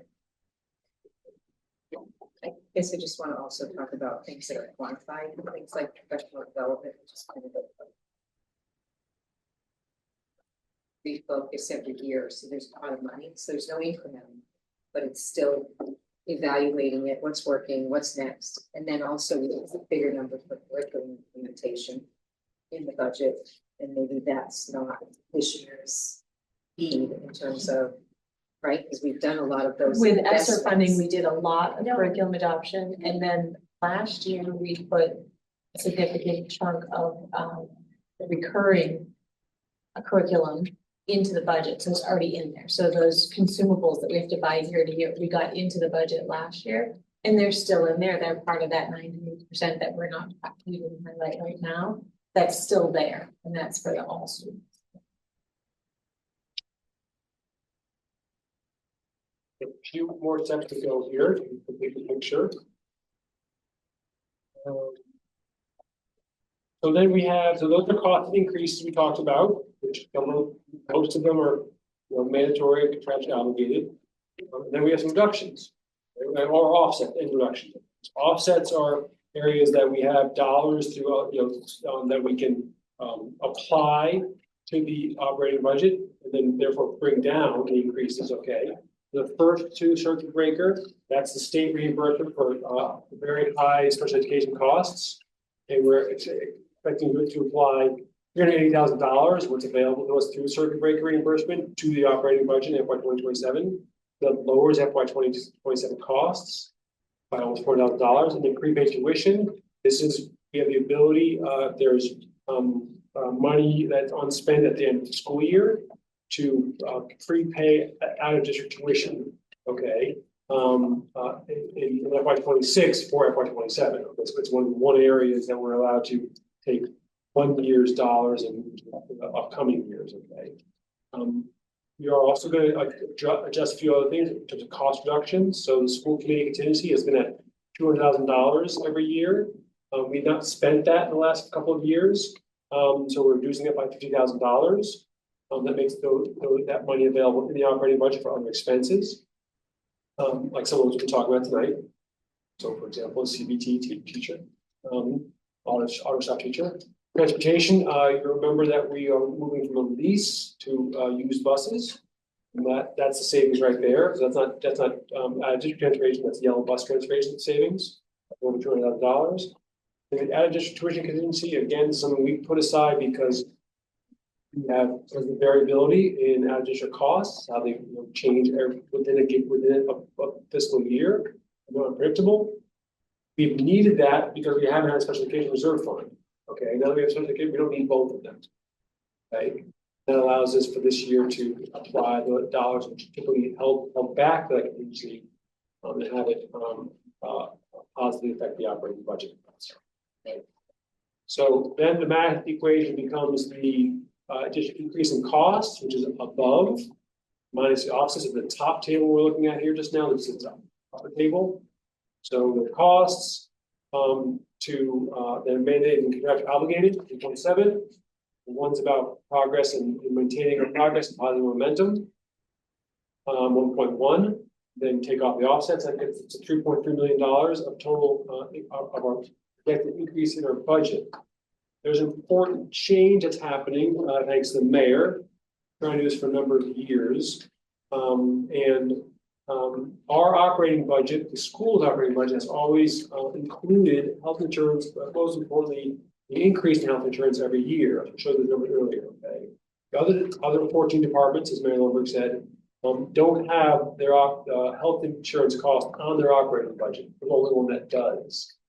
Mayor's been open to taking those health insurance costs off of our budget, our operating budget, and just apply them to the and have the city put down on their balance sheet, okay, just like they do, because essentially the health insurance costs for all the other departments are one line item that the city puts forth as opposed to dividing them among all the departments. Okay, that doesn't change our.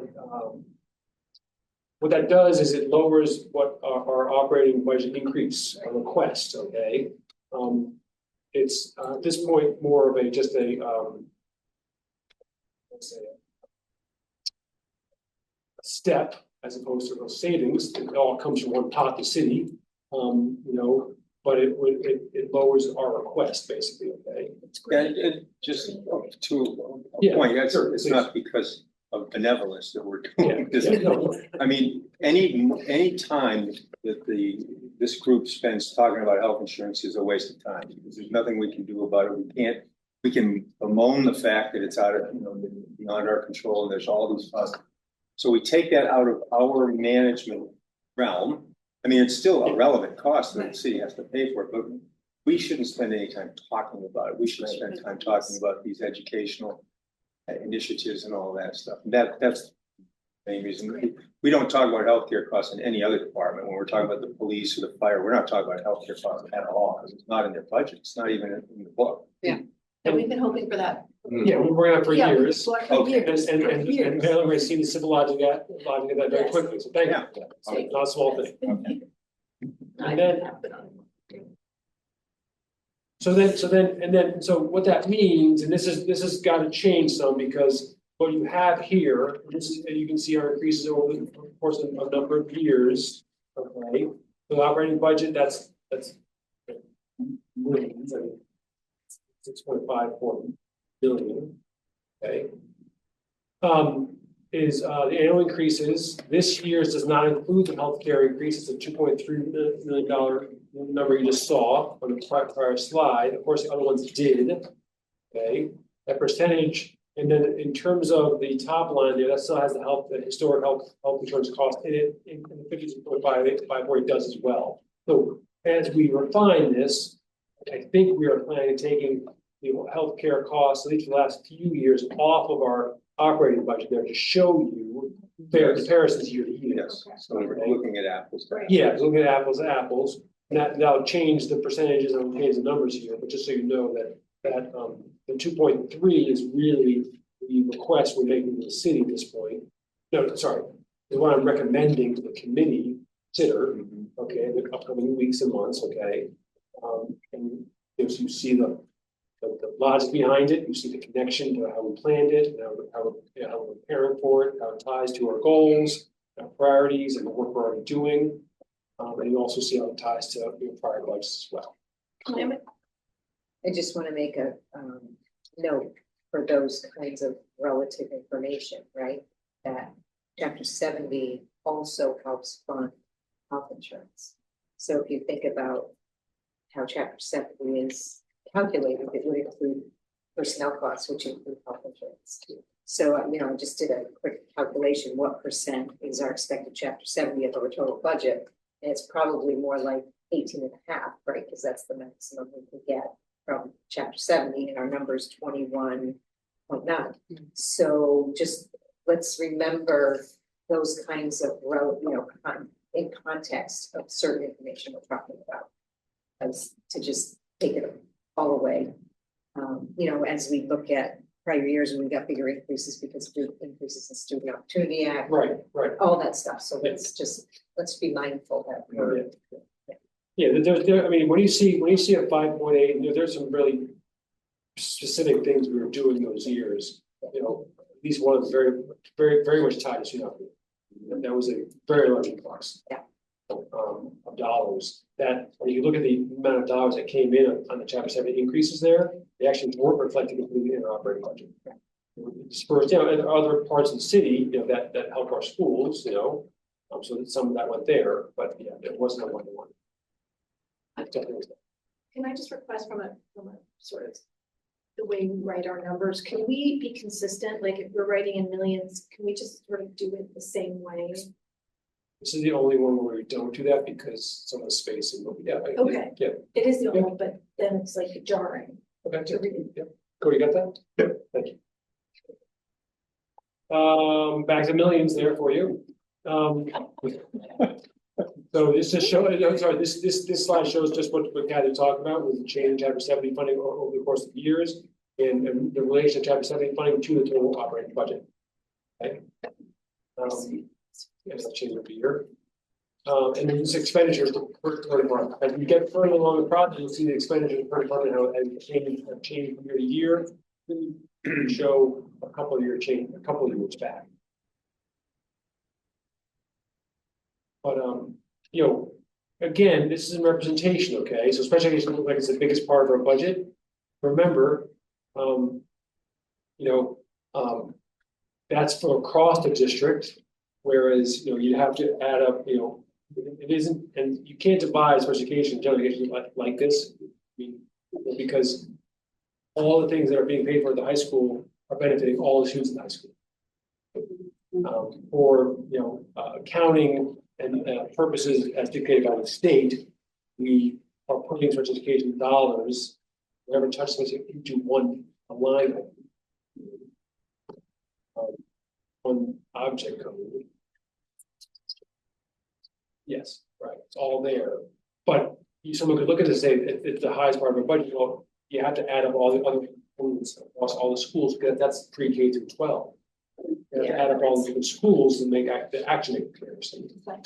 Yeah. So that speaks to, I think, your concern is this looks like a quick read. That means that'd be misinformation. Right, but what you're saying is sense. It's just decided the way it's. Yeah. Or confusing, yes. So the next steps. So we work together to identify the budget level that prioritize our goals and keeps our positive momentum. Okay, that'll happen over as the mayor said in the coming weeks. That is school committee and city as a whole. We start our schools and the city as a whole. To understand where we're gonna land. To finalize the level of offsets used in FY 27, those are a work in progress.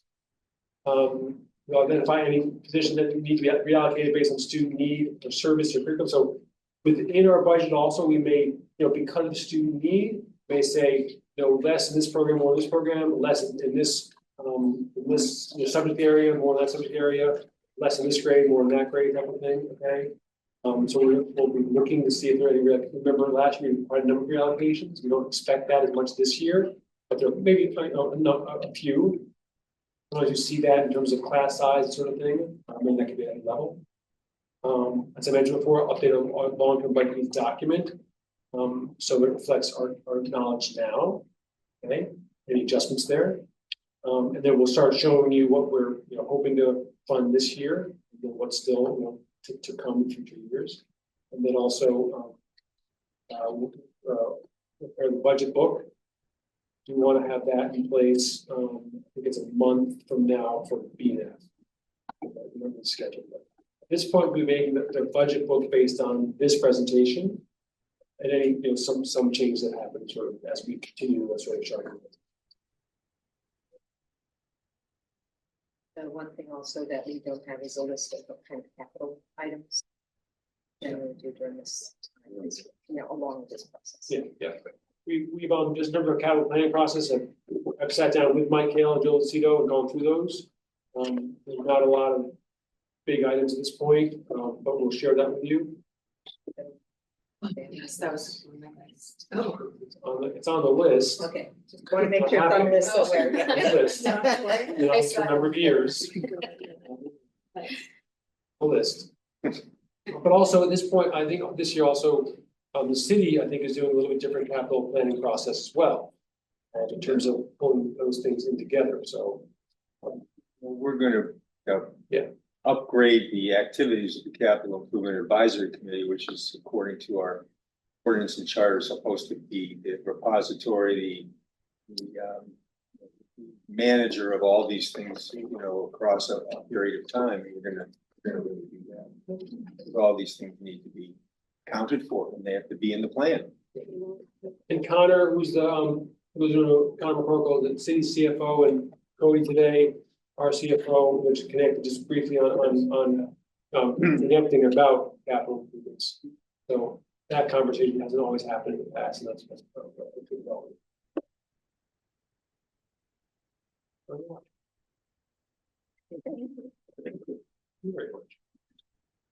Not every school committee, for the record here, okay, listen to this closely, because we engage as much as you're going to. You guys are getting indoctrinated in that thoughtfulness. You're great Christians in that thoughtfulness, all three of you. We appreciate it a lot. We appreciate it, like speaking to other folks. And so thank you for your questions, thank you for your push. And we do need more urgency, we do need more push. You're a big part of that.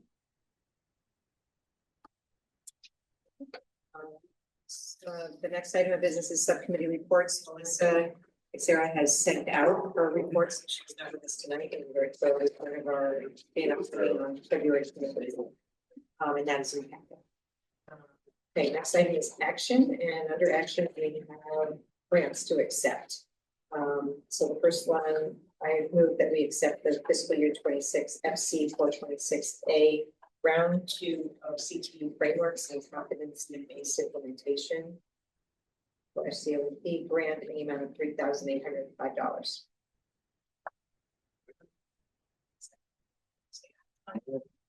Second one, probably should require a conversation in between, but I move that we accept the Gloucester Education Foundation grant for the O'Malley Courtyard Design. Sorry, GEF O'Malley Courtyard Design grant in the amount of $400,000. I so moved. Second. Okay, so. So as folks know, we got an update from us. About the O'Malley Courtyard project, which is being spearheaded by Gloucester Education Foundation, but has the city and the schools fully a partner in it. And what you see there first is the donation of $4,000 from GF to fund the planning, the design phase of it. That's a design phase which goes, they've already paid for the initial part of that, which is the feasibility study. But now we go into schematic design and all the way through development of construction documents. Okay? And part of that also will pay for owner project manager as necessary during the design phase. They are putting forward $100,000 now, $100,000 payment towards that $4,000, the grant for $4,000. GM's already raised that, they have that in hand. It's sort of the official really launch of, in the road on this process. It also allows, really, it starts the, sort of kicks off the effort to put an memorandum of agreement in place between the city and GF and potentially the schools on how we're going to work together to get that done. And that's already in process. We're drafting it. We'll be getting back some comments on that draft tomorrow to City's General Counsel, and sort of work through steps to make sure it all happens in a timely manner. The mayor has an apology to make. So we don't, because of, so we can continue on this path with this donation. And I was schooled on that with by our city auditor and our CFO, so that we don't have to go to the city council to accept this grant and use it. We can accept this grant and use it without city council. That's why I encourage you to put forth the story. We will at some point go and make a little like a presentation, but we don't have to get permission from them. So we got that all set up now. We have the special account set up, and we'll just keep going. And then as we get the funds, get an MOU with GEF and get the funds in the bank account, we can then put out an RFP and get a design engineer to do that next design that we need to get. So we have construction grade design, one that people can bid on. So sorry I led you down the path. No, it wasn't you, actually. All right. It happens. I mean, it's a complicated process, complicated relationship. Okay. What's most important, and I've said this to you, but I'll say it to the committee as well, is that the city playing a most important role in the design of this. Okay. Right. Because as we know, the relationship is the city is care for maintenance of all our buildings and grounds. Okay. And so we have to have the Department of Public Works involved in this and fully. Because their advice and guidance will make sure the design is something that we can maintain easily, and that's a concern of mine. But we gotta be in this all hands together.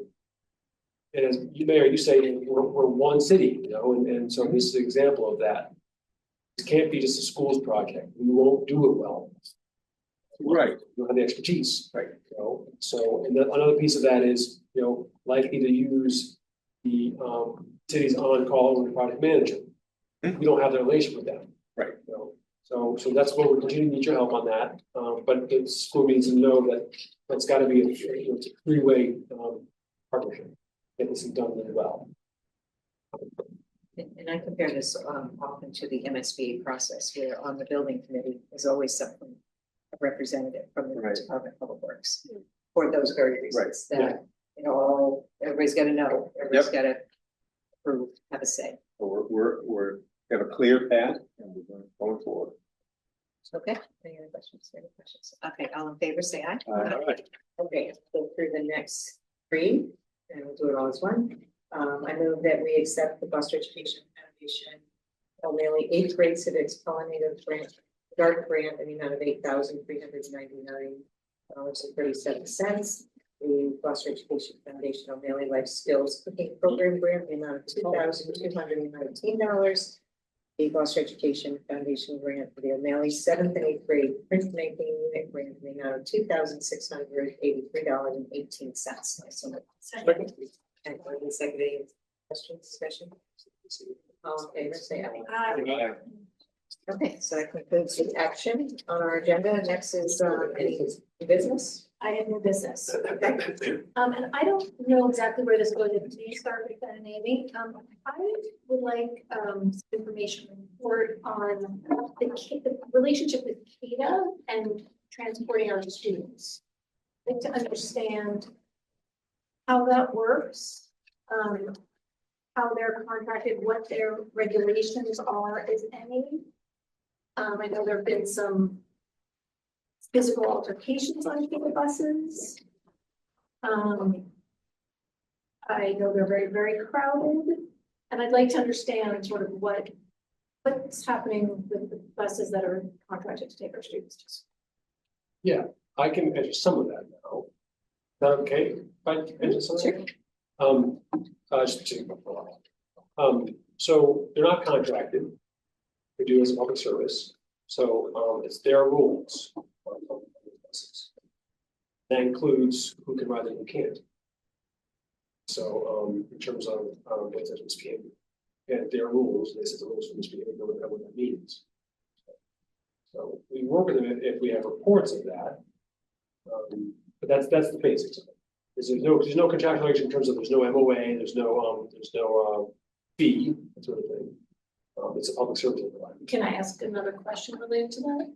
So, for instance, I have reports of a student sometimes being able to be dropped off somewhere, sometimes they're told they cannot take the bus to take them to that place. Yeah, I don't know the specifics on, you know. Right, but for our students, it matters how they get home. So I'm trying to figure out, like, if we're relying on these buses to transport our students, like, Families relying on. well, no, when you apply, I mean, when you're told you can't be on the bus, on the Gloucester yellow school bus, tell you That CADA provides. CADA provides the transportation, so the understanding. Let's just hold on. When we tell somebody they can't get a bus, the reason for that, one, the bus isn't going to where they live. Or there's been some violation. For the distance. Oh, yeah, okay, right. So it's not, can't tell, I mean, yeah, they're not eligible for the bus. They're not eligible for the bus for one of those. I'm thinking of distance, I'm not thinking of distance. Okay, right, they're not eligible, okay, yeah. So, but the alternative offered to families, like there can be differences of a block in there, right? That's just how. Yeah, some of there's border. Right, there's a border, I understand that. What I'm saying is, families that, because of the way our town is, some people, if you live downtown, it's hard to get to O'Malley across the highway. So a lot of people have to get to school and they're not eligible for the bus, the yellow school bus, because of the distance. So they're told that CADA is their alternative. But CADA's transporting a lot of students. Yeah. But this is the first time knowing that there's no relationship with this, like that they just make the rules. Well, That's I didn't say no dramatic. relation. I didn't say no, It's public transportation. but hold on, I didn't say no relationship. I said there's no MOA. We are talking to them regularly about things. You know, and Lori Francis, works with them. Like last year, we we're trying to get more buses there, another bus there, we couldn't because they didn't have it there. So again, not no relationship, but that's different than a full partnership where we're paying them. Right. Or they're acting as our operators. Right. But my understanding is they're not public, this is just for students. These aren't, No, it's part of their runs. okay, well, students don't know. Oh, That's okay, I'm just saying, it's not clear to families or students. So I'm just trying to understand, I'm a school committee member, the student who takes this, and I don't know this, so. yeah. So we can, again, protocol here is someone raises a agenda item, and the chair works with me to figure out when that can come in, when and if that becomes. I mean, I don't want to speak for you, Kathy, I'm not saying that right. Yeah, thank you, that'll be good, but thank you for those responses now, that's very helpful, just sorry. Yeah. Okay. Anybody want to make a motion? Motion to adjourn? Second. All in favor, say aye. Aye.